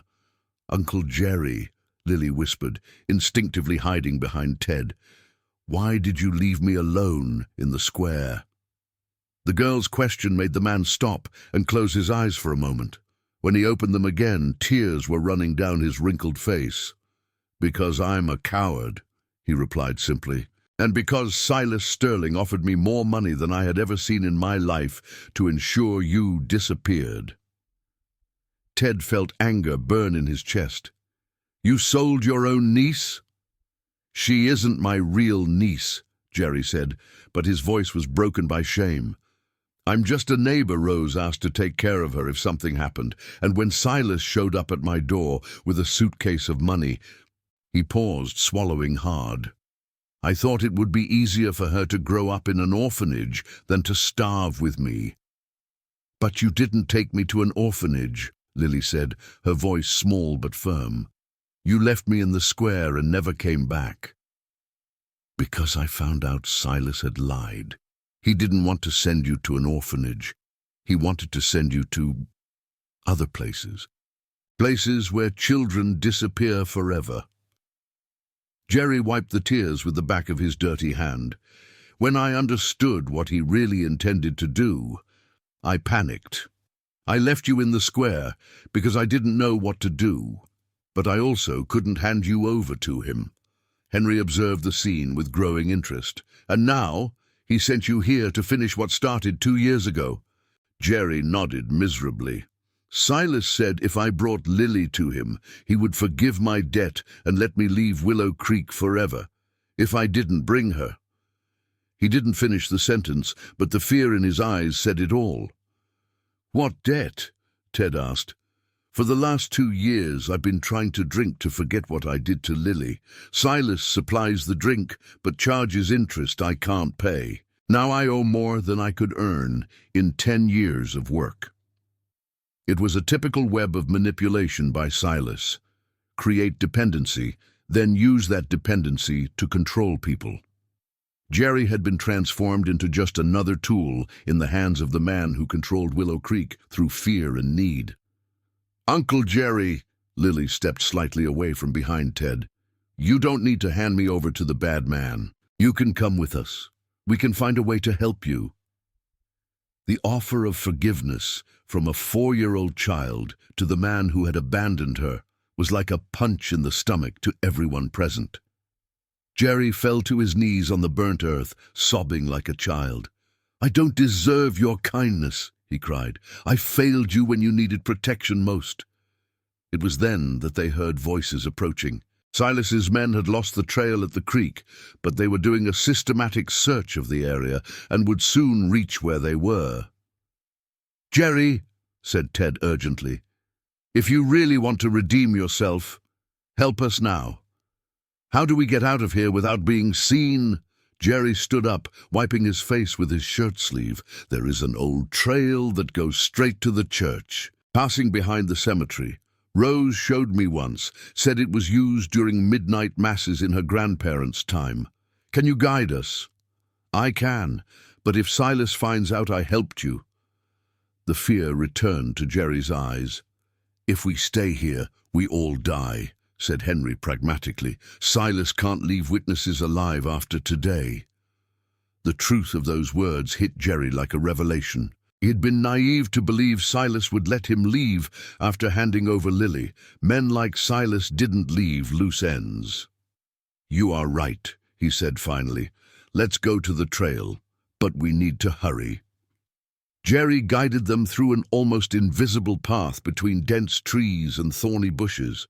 It was evident the trail hadn't been used for years, but it was still passable for someone who knew the way. As they walked, Henry took the opportunity to question Jerry about other information he might have. "Jerry, do you know anything about Charles Santos, Rose's brother?" "Charles?" Jerry seemed surprised by the question. "He died 2 years ago. Silas said he had a heart attack in the capital." Silas said, "You didn't see the body?" "No. Silas took care of everything, said since Charles had no close family besides Rose and she had died in the fire, he would take responsibility for the burial." Jerry stopped walking, a horrible understanding spreading across his face. "My God, he killed Charles too, didn't he?" "We have evidence that yes," Ted confirmed somberly. "How many people did he kill?" Jerry asked, more to himself than to the others. It was Lily who answered, her voice loaded with sad wisdom. "Many. He kills people to take their things." They continued walking in silence for a few minutes, each lost in their own thoughts about the extent of Silas's crimes. It was when they were getting close to the cemetery that Jerry made a revelation that changed everything again. "There is something else you need to know," he said hesitantly, "about the day of the fire at Rose's house." "What?" Ted asked. "I was there. Silas paid me to make sure the fire spread fast enough." The confession came out of Jerry like poison that needed to be expelled. He said it was just to destroy some old documents, that no one would get hurt. "But Rose died," said Henry. "Silas said she wasn't home, that she had gone to visit relatives in another town." Jerry stopped walking again, his legs trembling. "I only found out she had died in the fire the next day, and that there was a child living with her." "A child you were supposed to take care of," Lily said, without accusation in her voice, only stating a fact. "Yes. And when I understood that Silas had used me to commit murder, that he knew Rose was home when he ordered me to burn the property." Jerry knelt again, this time vomiting on the grass. Ted looked at the destroyed man in front of him and felt a complex mixture of anger and pity. Jerry was simultaneously victim and accomplice, a weak man who had been manipulated to commit horrible crimes. "Jerry," he said firmly, "you can spend the rest of your life punishing yourself for what you did, or you can help us ensure Silas pays for his crimes." "How?" "Testifying, telling everything you know to the right authorities. He'll kill me if I talk." "He'll kill us all if we don't talk," Henry pointed out. "The difference is that if we testify, at least we have a chance at justice." It was then that they heard a sound that made everyone freeze, the noise of car engines on the road near the cemetery. Silas had divided his men to cover more area, and now they were being surrounded from multiple directions. "The church," whispered Jerry. "If we manage to reach the church." "Reverend Thomas will protect us," completed Ted, but when they looked in the direction of the church, they saw lights moving around the building. Silas had thought of the same possibility and had already positioned men there too. "We are surrounded," said Henry, the reality of the situation finally sinking in completely. It was then that Lily did something no one expected. She came out of the bushes where they were hidden and started walking directly towards Silas's men who were approaching. "Lily!" Ted whispered urgently. "What are you doing?" "Saving you," she replied, continuing to walk. "They want me. If I surrender, maybe they'll leave you alone." "No!" Ted ran after her, but it was too late. Silas's men had seen the girl approaching, and their powerful flashlights illuminated her like a spotlight. In seconds, she was surrounded by armed men speaking urgently into radios, communicating the capture. Ted, Henry, and Jerry watched horrified from their hidden positions as Lily was gently but firmly escorted toward the waiting cars. The 4-year-old girl, who had survived 2 years alone on the streets, who had saved Isabel from Silas's cruel plans, who had discovered evidence of multiple murders, was now back in the hands of the man who had destroyed her family and her life. And this time, everyone knew Silas wouldn't make the mistake of leaving her alive to cause more trouble. The silence that followed Lily's capture was broken only by the distant sound of cars driving away. Ted remained kneeling on the wet grass, his fists clenched as he watched the red taillights disappear into the darkness. The feeling of powerlessness consuming him was different from anything he had ever experienced. "She surrendered to save us," whispered Henry, his voice loaded with guilt and admiration for the girl's courage. "A 4-year-old child showed more courage than any of us," Jerry said, tears flowing freely down his face. "And now she's in the devil's hands because of us." Ted stood up abruptly, a fierce determination burning in his eyes. "No, we aren't going to let that happen. We're going to get her out of there." "How?" Henry asked pragmatically. "Silas has armed men, a fortified property, and now knows exactly what we're trying to do. I don't know how yet, but I know I won't abandon that girl." Ted began walking toward town. "First, we need to warn Sarah and ensure Isabel is safe. Then we find a way to rescue Lily." The 3 men followed the trail toward the church, moving cautiously through the shadows. When they got close to the building, they saw the lights were still positioned around it. But Silas's men had retreated, probably confident they had captured the most important prize. Reverend Thomas was waiting for them at the side door, his grave expression showing he had already realized something had gone terribly wrong. "Where is Lily?" were his first words. "Silas captured her," Ted replied, his voice tense. "She surrendered to protect us." The priest closed his eyes and murmured a silent prayer. When he opened them again, there was an iron determination that surprised everyone present. "Then let's go get her," he said simply. "Reverend, with all due respect," said Henry, "this is not a situation for diplomatic methods. Silas has passed the point where conversations can resolve anything." "Who said anything about diplomacy?" Thomas smiled, but there was no humor in his expression. "I also have contacts, counselor. Contacts Silas underestimates because he wears ecclesiastical robes." While they talked in urgent whispers in the church's gloom, none of them noticed the small figure approaching, running down the main road. It was only when Isabel burst through the door that they realized something else had happened. "Daddy!" she shouted, running into Ted's arms. "Bad men went to our house. They took Mommy." Ted's world collapsed. Silas hadn't been content with just Lily. He had attacked his family directly, breaking all unwritten rules of his private war. "What happened, honey?" he asked, forcing calm into his voice while hugging Isabel. "Men in suits arrived after dark, said Mommy had to go with them for an important talk. She told me to run to the church and stay with Reverend Thomas." Isabel looked at the priest with big, frightened eyes. "They were bad men, weren't they, Reverend?" "They were, my child, but we will bring your Mommy back, I promise."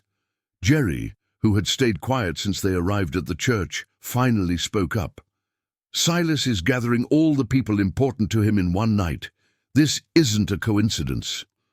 "What do you mean?" Ted asked. "He intends to resolve everything at once, eliminate all threats simultaneously." Jerry took a deep breath. "I've known Silas for years. When he feels cornered, he becomes extremely dangerous. And now he has Lily, Sarah, and evidence that you discovered his crimes." Henry took the camera out of his pocket. "At least we have the photographs of the documents. That is sufficient evidence for—" "For what?" Jerry interrupted bitterly. "Do you think official justice will work against Silas? He has judges in his pocket, sheriffs on the payroll, politicians who owe favors. The evidence will disappear before reaching anyone who can really do something." Despair began to take over everyone. They had the evidence, but not the means to use it. They had the truth, but not the power to make it prevail. It was then that Reverend Thomas made a call that would change everything. "Bishop Sebastian?" he said into the phone, using a respectful tone, indicating he was speaking to someone of high ecclesiastical hierarchy. "I need your help in a very grave situation. Yes, it's life or death. No, I can't wait for official channels. I understand the risks, but children are involved." The conversation lasted 15 minutes, with Thomas speaking in low, urgent tones. When he hung up, there was an expression of cautious relief on his face. "Bishop Sebastian is sending people from the capital, people who aren't in Silas's pocket and who have real authority to act." "How long until they arrive?" Ted asked. 2 hours, maybe 3. "Too long," said Henry somberly. "Silas can do a lot of damage in 3 hours." It was then that Isabel, who had stayed quiet listening to the adults' conversation, made an observation that made everyone pay attention. "Daddy, I know where the bad man lives." "What do you mean, honey?" "When Lily was here earlier, she showed me a drawing of his house. And today afternoon, when I was playing in the yard, I saw strange lights coming from there. Lights that flashed like fireworks." Ted knelt to be at his daughter's height. "What kind of lights, Isabel?" "Blue and red lights, and lots of cars arriving and leaving." She paused, concentrating. "And there was loud music, like there was a party, but it wasn't happy music, it was scary music." Jerry paled. "He's celebrating. Silas is throwing a party to celebrate finally managing to eliminate all his threats." "Or," said Henry with terrible understanding, "he is gathering all his accomplices to decide what to do with the evidence and witnesses." Reverend Thomas looked at the clock on the church wall. "Bishop Sebastian said he would arrive with a team at 11 tonight.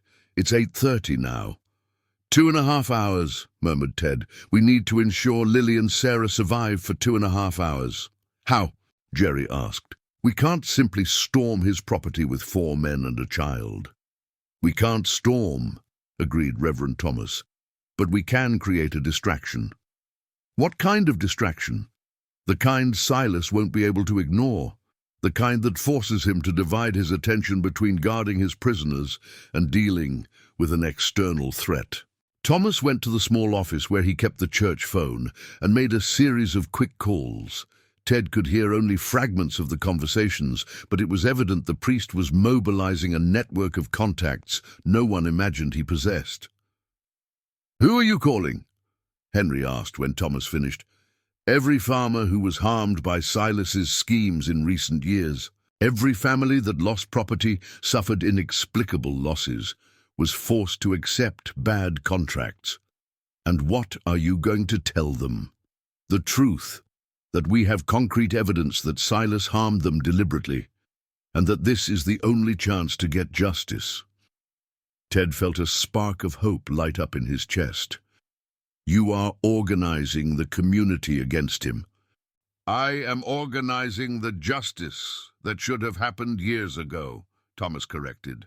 "Silas always counted on the fact that his victims didn't communicate with each other. that each family thought they were the only ones harmed. But when they all unite, they become stronger than any powerful man, completed Henry, understanding the strategy. In the next 30 minutes, Grace Community Church transformed into an improvised command center. Entire families began to arrive, farmers who had lost crops, widows who had been forced to sell properties, young people who had left Willow Creek because they couldn't compete with the artificially low prices Silas offered. Each family brought a story of suffering, but together they represented something Silas had never faced. A united community against him. "We have 40 adult men and 20 women willing to act," reported Reverend Thomas, after counting those present. "They aren't soldiers, but they are people who lost everything because of Silas. And people like that can be very determined." Ted looked at the faces around him, sunburnt, hardened by work, but united by a common purpose. For the first time since Lily had been captured, he felt maybe there was hope. "What is the plan?" asked Mark Fisher, the farmer who had lost most of his crop the previous year. "Simple," replied Reverend Thomas. "We go to Silas's property, all together, and we demand our justice." But as the details of the plan were discussed, none of them knew that on the other side of town, in the luxurious room of Silas's mansion, Lily and Sarah were being subjected to an interrogation that would test the limits of their courage and determination.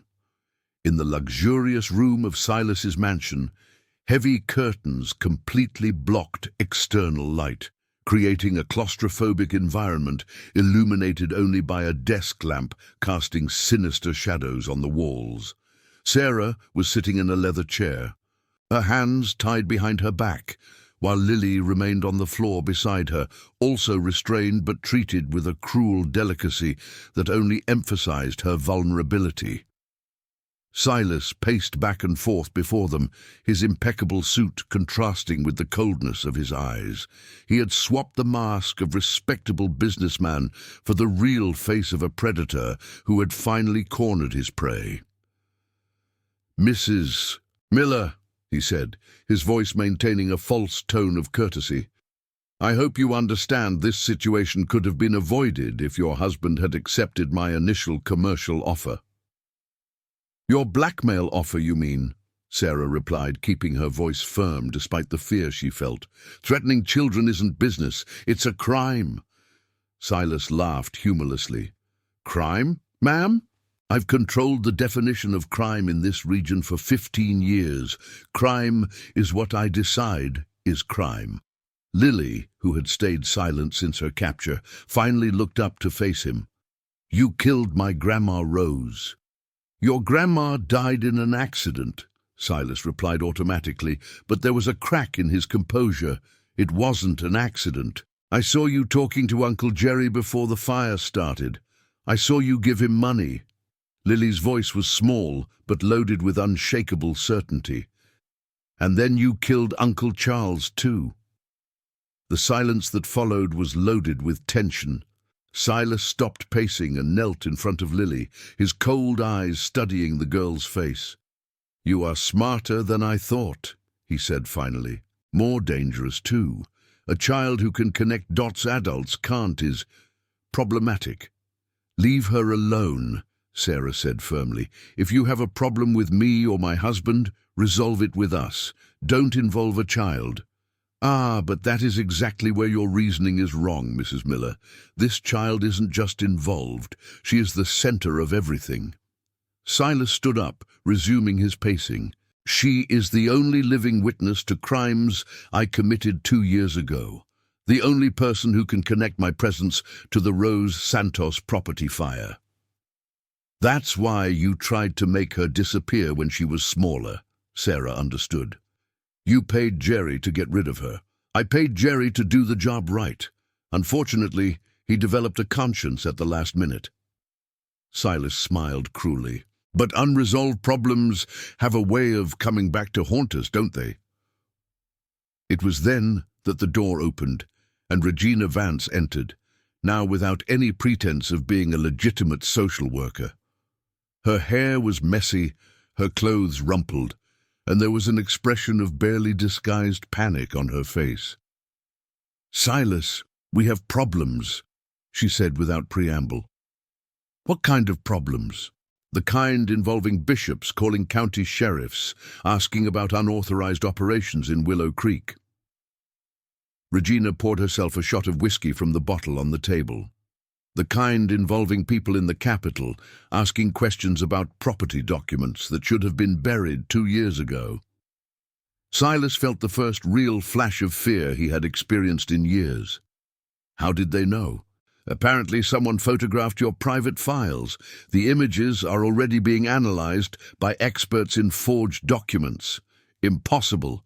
My drawer was locked, the key hidden. "The key you hid in a place a 4-year-old child managed to find," Regina pointed to Lily. "A child who spent 2 years watching this property, learning every detail." The revelation hit Silas like a shot. He looked at Lily with a mixture of grudging respect and murderous rage. "You little viper, you've been watching me all this time." "I needed to hide from your bad men," Lily replied simply. "I learned all the safe places in your house." "What other places do you know?" Silas asked, a dangerous idea forming in his mind. "I know the tunnel under the house. I know where you keep the car keys. I know the secret room behind the shelf where you keep the guns." Regina and Silas looked at each other. The girl knew details of the property even the oldest employees didn't know.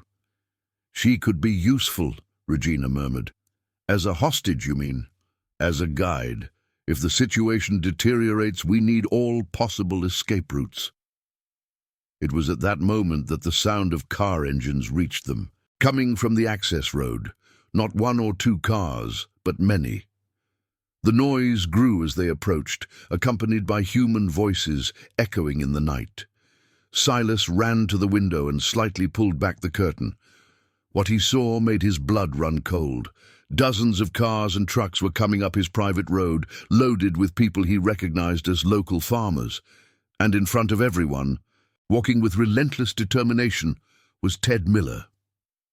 "How many?" Regina asked. "Many. More than I expected this community of cowards could gather." Outside, the voices got louder, not shouts of an angry mob, but something much more dangerous. Organized, determined voices, united by a common purpose. "Silas Sterling." Ted's voice echoed through the night, amplified by a megaphone someone had brought. "We know you have our family. We came to seek justice." "Justice?" Silas laughed, but the sound came out forced. "They want justice?" Other voices joined Ted's, each reporting their own suffering. "You destroyed our crop with sabotaged equipment, forced my family to sell our land for nothing, killed innocent people to steal properties." Sarah felt a wave of emotion, recognizing voices of neighbors, friends, people she had known her whole life. The entire community had united to face Silas. "He is surrounded," she said, cautious hope growing in her voice. "He still has us," Lily pointed out pragmatically. Silas moved away from the window, his mind working quickly to evaluate options. He had armed men, but not enough to face a crowd that size. He had escape routes, but all involved crossing territory now occupied by people who wanted to see him dead. "Regina, how many men do we have on the property?" 8, plus you and me." "Against how many out there?" "From what I can see, at least 50. The math was simple and devastating. Even with superior weapons, they were at a clear numerical disadvantage. "We have the hostages," Regina pointed out. "They won't attack if they know they can hurt innocent people." Silas nodded, recovering part of his composure. "True. Let's make a trade. The hostages for my safe exit from this region." It was then that Lily did something no one expected. She started to sing. Quietly at first, then stronger, The same melody she used to sing when she was alone and scared on the streets. "What is she doing?" Regina asked. The song was the same Lily had sung during her 2 years of survival, the song Grandma Rose used to sing to her. But now there was something different in the tone. It wasn't a song of a lost child anymore, but of someone who had found her family and was calling for them. Outside, the crowd's voices quieted slightly. Someone had heard the faint melody coming from the house. "It's her," said Ted's voice, loaded with emotion. "It's Lily. She's alive." "Mommy!" shouted another voice, Isabel, who apparently had come with the rescue group. Silas realized he had lost any psychological advantage the hostages might have provided. The community out there now knew exactly where their loved ones were, and that would only increase their determination. "Prepare the men," he said to Regina. "We'll have to fight to get out of here." But before she could answer, a new voice joined the chorus outside, a voice that made both criminals pale. "Silas Sterling, this is Bishop Sebastian from the Archdiocese of the Capital. This property is surrounded by federal authorities. You have 5 minutes to surrender peacefully." The bishop's voice echoed with moral and legal authority even Silas couldn't ignore. The people Bishop Sebastian had sent weren't just social workers or lawyers. They were federal agents with real authority to act. "It's over," whispered Regina. "It's really over." Silas looked at his 2 hostages, then at the window where he could see lights of official vehicles mixing with local community flashlights. For the first time in his criminal career, he was truly cornered. 5 minutes, he murmured. 5 minutes to think of a way out. But as he looked at Lily, who continued singing her song of hope, Silas realized maybe there was no way out this time. The child he had underestimated, the community he had exploited, and the justice he had corrupted had finally united against him. And this time they were stronger. The 5 minutes dragged like hours in the luxurious room that had become a prison. Silas walked in circles, smaller and smaller, his hands shaking slightly for the first time Sarah or Lily could remember. Regina had positioned herself at the window, watching the movement outside, with the expression of someone contemplating their own end. "They brought siege equipment," she reported nervously. "Spotlights, megaphones, armored cars. This isn't improvised. It's a military operation." "Bishop Sebastian doesn't play around," murmured Silas, finally stopping his pacing. "If he brought federal agents, it means someone very powerful in the capital decided my operation here is over." Lily continued singing her soft melody. But now the tone had changed slightly. It was no longer just a song of hope. It was an anthem of resistance, a declaration that a 4-year-old child had survived everything he had done to destroy her. "Stop that annoying song!" Silas roared, finally losing composure. "No," Lily replied calmly. "It's Grandma Rose's song. She taught me that when we sing, we are never really alone." "Your grandmother is dead, dead because of me." "I know, but she is still here." Lily touched her small chest with her tied hand. "And now I have a new family that came to get me." Outside, Bishop Sebastian's amplified voice echoed again. 3 minutes, Mr. Sterling. After this deadline, we will enter the property." Regina moved away from the window, panic evident in her voice. "Silas, we need to negotiate. Offer something in exchange for safe passage." "Negotiate with what?" "They already have the evidence of our crimes. They already know about Rose, about Charles, about the schemes with the farmers." Silas threw himself into an armchair, the reality of the situation finally sinking in completely. "We have nothing to negotiate." "We have them," Regina pointed to the hostages. "Do you really think an organization that brought federal agents to a rural town is going to back down because of 2 hostages?" Silas laughed bitterly. "They know we are desperate. They know we have nowhere to go." It was then that Sarah made an observation that changed the whole dynamic of the situation. "You might have a way out," she said calmly. Silas and Regina turned to her, surprised. "What do you mean?" Regina asked.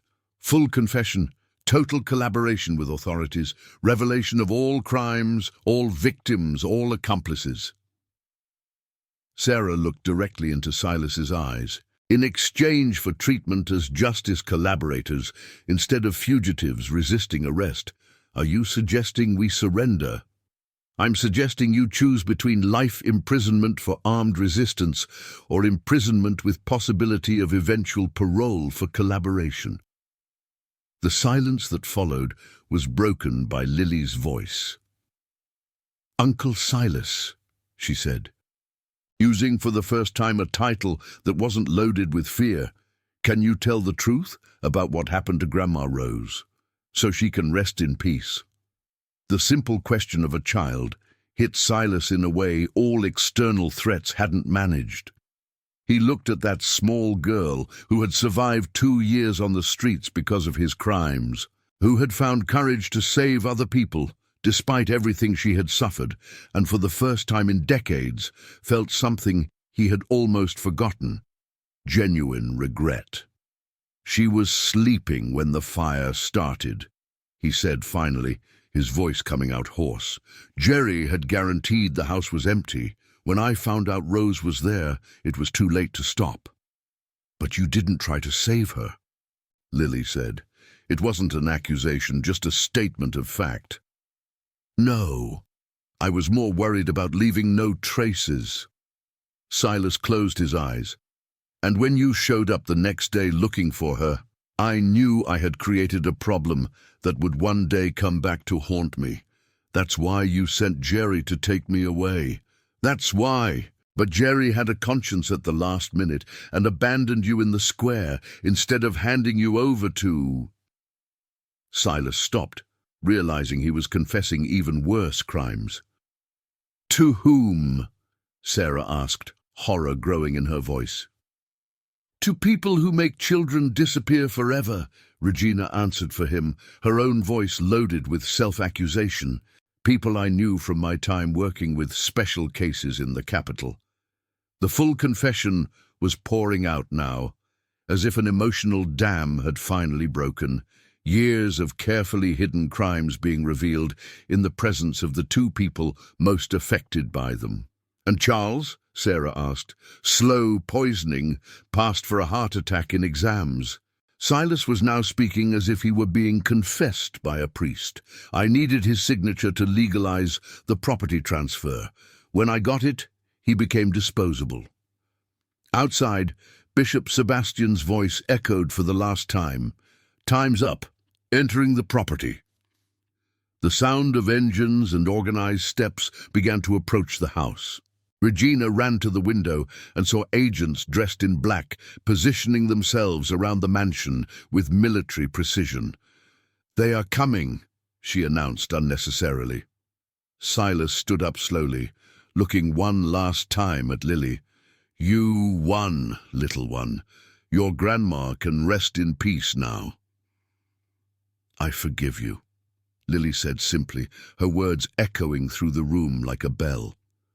The forgiveness of a child to the man who had destroyed her family was the final blow to Silas's emotional resistance. He fell to his knees before her, tears streaming down his face for the first time in decades. "I don't deserve your forgiveness." "Everyone deserves forgiveness if they speak the truth," she replied, wisdom impossible for her 4 years. It was at that moment that the door opened, not violently as expected, but calmly. Reverend Thomas entered first, followed by Bishop Sebastian, a tall and imposing man dressed in formal ecclesiastical attire. Behind them, federal agents positioned themselves strategically, but without aggression. "Mr. Sterling," said Bishop Sebastian with a voice carrying absolute authority, "I understand there are some confessions you would like to make." Ted appeared in the doorway, his eyes immediately looking for Sarah and finding her alive and relatively unharmed. Behind him, Isabel peeked shyly, her big eyes looking for Lily. "Mommy!" shouted Isabel, seeing Sarah. "Lily!" Ted ran to where the girl was tied. In the minutes that followed, while ties were cut and hugs exchanged, Silas remained on his knees in the center of the room, observing the family reunion his crimes had almost prevented forever. "I am ready to confess," he said finally to Bishop Sebastian. "Everything. No lawyers, no negotiations, just the truth." Bishop Sebastian nodded gravely. "Confession is the first step to redemption, but it will be a long and difficult road." "I understand, but this child," Silas looked at Lily, who was now in Ted's arms, "taught me that even the worst crimes can be confronted with truth and forgiveness." As federal agents began reading Silas and Regina their rights, and as families reunited after the terrible ordeal, an era was coming to an end in Willow Creek. The kingdom of fear and corruption Silas had built over 15 years crumbled in a single night, toppled by the courage of a child and the unity of a community that had finally found its voice. But there was still one last revelation waiting to be discovered, something that would change Lily's life in a way no one could have predicted. 6 months had passed since the night that changed Willow Creek forever. Autumn had arrived in the rural south, painting the leaves gold and red, and with it brought a peace the town hadn't known for over a decade. At the Miller house, now officially expanded to include Lily as an adopted daughter, the morning began with the familiar aroma of fresh coffee and corn muffins. Sarah hummed in the kitchen while preparing breakfast, a happy melody mixing with laughter coming from the backyard, where Lily and Isabel played with their pets. 2 puppies Ted had brought home as an early Christmas present. "Daddy!" Lily ran into the house, her hair now always clean and combed, her clothes new but with the honest dirt of a child playing freely. Isabel's dog learned to fetch the ball. Ted smiled, observing how the girl had transformed in recent months. Not just physically, gaining weight, growing, developing as a healthy child should, but emotionally. Nightmares had become rare, replaced by dreams where she flew with colorful birds over a city where all children were safe and loved. "And your dog?" he asked, picking her up. "Rex is smarter.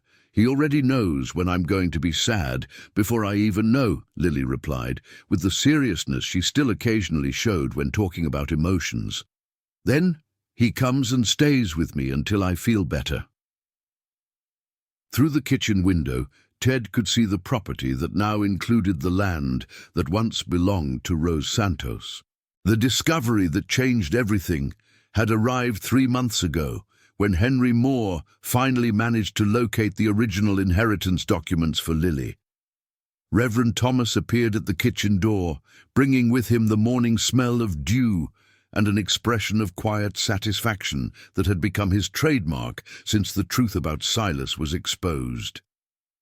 "Good morning, Miller family," he said. Accepting the cup of coffee Sarah offered him automatically, brought some news from the trial in the capital. In recent months, Reverend Thomas had become the link between Willow Creek and the legal proceedings unfolding in the city. Silas and Regina had kept their promise of total collaboration, resulting in the discovery of a corruption network extending far beyond the borders of the small town. Silas was sentenced to 20 years in prison, but with possibility of parole in 12 for exemplary collaboration, Thomas reported. Regina got 15 years, also with benefits for cooperation. "And the others involved?" Sarah asked. 17 people arrested in the capital, including 3 judges and 2 sheriffs. Silas's scheme was much bigger than we imagined. Thomas paused to sip his coffee. "But the good news is that all stolen properties are being returned to the original families." "And our situation?" Ted asked, referring to the legal question that had dominated his concerns in recent months. "Officially resolved yesterday. The federal judge confirmed that Lily is the sole legitimate heir to Rose Santos's property, including the pure water springs." Thomas smiled. "And that the Miller family has permanent legal guardianship, with administration rights of the properties, until she turns 18. Lily looked at Ted with her big eyes, now shining with security instead of fear. Does that mean I can stay with you guys forever? For real, forever? For real, forever, Ted confirmed, his voice choked with the emotion he still felt every time he thought about how they had almost lost that special girl. It was at that moment that Isabel came running into the kitchen, holding a letter that had arrived by mail.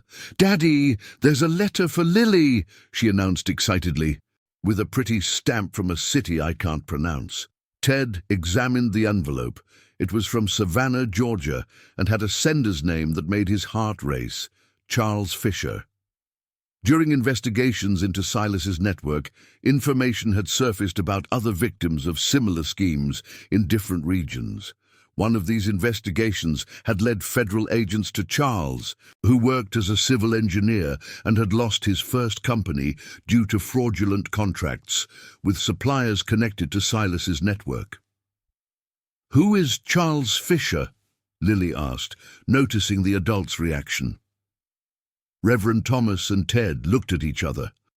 This was a conversation they had postponed for months, waiting for the right moment for revelations that could once again change the girl's life. "Lily," said Thomas gently, "there are some things about your family we discovered during the investigations. Good things," he hastened to add, seeing a shadow of worry pass through her eyes. "What kind of things?" "Your Grandma Rose had more family than you knew, and some of these people were found during the investigations." Ted carefully opened the letter and read in silence, his expression changing from caution to surprise and finally to genuine joy. "Lily," he said, kneeling to be at her height, "how would you feel if I told you that you have a real uncle, a brother of your Grandma Rose who is alive and spent years looking for you?" Lily's eyes widened. "A real uncle who knew Grandma, not only knew. Charles Fisher is the son of a sister of Rose who moved to Georgia before you were born. He is your cousin, technically, but in the letter he says he always considered himself Rose's younger brother." Ted continued reading. "He says when he heard about the fire, he tried to come to Willow Creek, but was prevented by legal problems we now discovered were caused by the same schemes that harmed our family. He spent 2 years looking for you through orphanages and social workers." "And he wants to meet me?" Lily asked, a complex mixture of emotions passing over her small face. "He does, but—" Ted hesitated. "He makes clear in the letter that he understands you now have a family and doesn't want to disturb the happiness you found. He just wants to meet you, if you want to meet him." The silence that followed was loaded with reflection. Lily looked at each of the adults who had become her family, then at Isabel, who had become her true sister of heart. "Can I meet him and continue being your daughter?" she asked finally. "Of course you can," said Sarah immediately. "Family isn't about choosing between people. It's about having a heart big enough to love everyone who deserves to be loved." "Then I want to meet Uncle Charles, but I want all of you to come with me." 3 weeks later, an emotional meeting took place at the airport in the capital. Charles Fisher revealed himself to be a tall and gentle 40-year-old man with kind eyes that reminded Lily of her grandmother. When he knelt to be at her height and said, "You look just like Rose when she was little," Lily knew immediately she had gained another genuine member of her family. What followed were months of regular visits, phone calls, letters, and a gradual connection that enriched the lives of everyone involved. Charles didn't try to replace Ted and Sarah as Lily's parents, but offered something unique: stories about young Rose, family traditions that had been lost, and the tranquility of knowing she wasn't alone in the world. In December, almost a year after the night that changed everything, Willow Creek celebrated its annual Christmas festival in the town square. But this time, there was something different in the air. The town had recovered its soul, its capacity to celebrate, its confidence in the future. Lily, now 5 years old and radiating the security of a truly loved child, went up on the small stage set up in the square to sing the song her grandmother had taught her. But this time it wasn't a song of loneliness or longing, it was a song of gratitude. As her small but clear voice echoed through the square, other voices joined hers. Ted and Sarah, Isabel, Reverend Thomas, Henry Moore, Charles, who had come from Savannah especially for the celebration, and dozens of families who had learned the true meaning of community during the months of Reconstruction after Silas's fall. Even Jerry was there. Sober for 6 months and working in a small shop Charles had helped establish as part of his own journey of redemption. When the song ended, Lily looked at the crowd of smiling faces and felt something it took 2 years to name correctly. She was home. Not just in a physical house, but in a community, in an extended family that included everyone who had chosen to protect and love her. Grandma rose. She whispered to the stars, starting to appear in the December sky. I made it. I found my family, and they are even bigger than you promised they would be. That night, as the celebration continued around the central square of Willow Creek, a girl who had lost everything and found even more walked hand in hand with her parents, her sister of heart, and her newly discovered uncle, surrounded by a community that had learned that protecting its children was protecting its future. The story that had begun with screams of pain ended with songs of joy, and somewhere in the stars above the rural South, Rose Santos finally rested in peace, knowing her granddaughter had not only survived, but thrived, surrounded by more love than any child could need. The suffering had ended. The family had won, and in Willow Creek, where springs of pure water ran free through properties that now belonged to a brave girl, the future shone with infinite possibilities. If you like this video, please subscribe to my channel. I promise to bring videos every day that will make your life happier. Comment what you thought of my story, giving a score from 0 to 10, and thank you very much.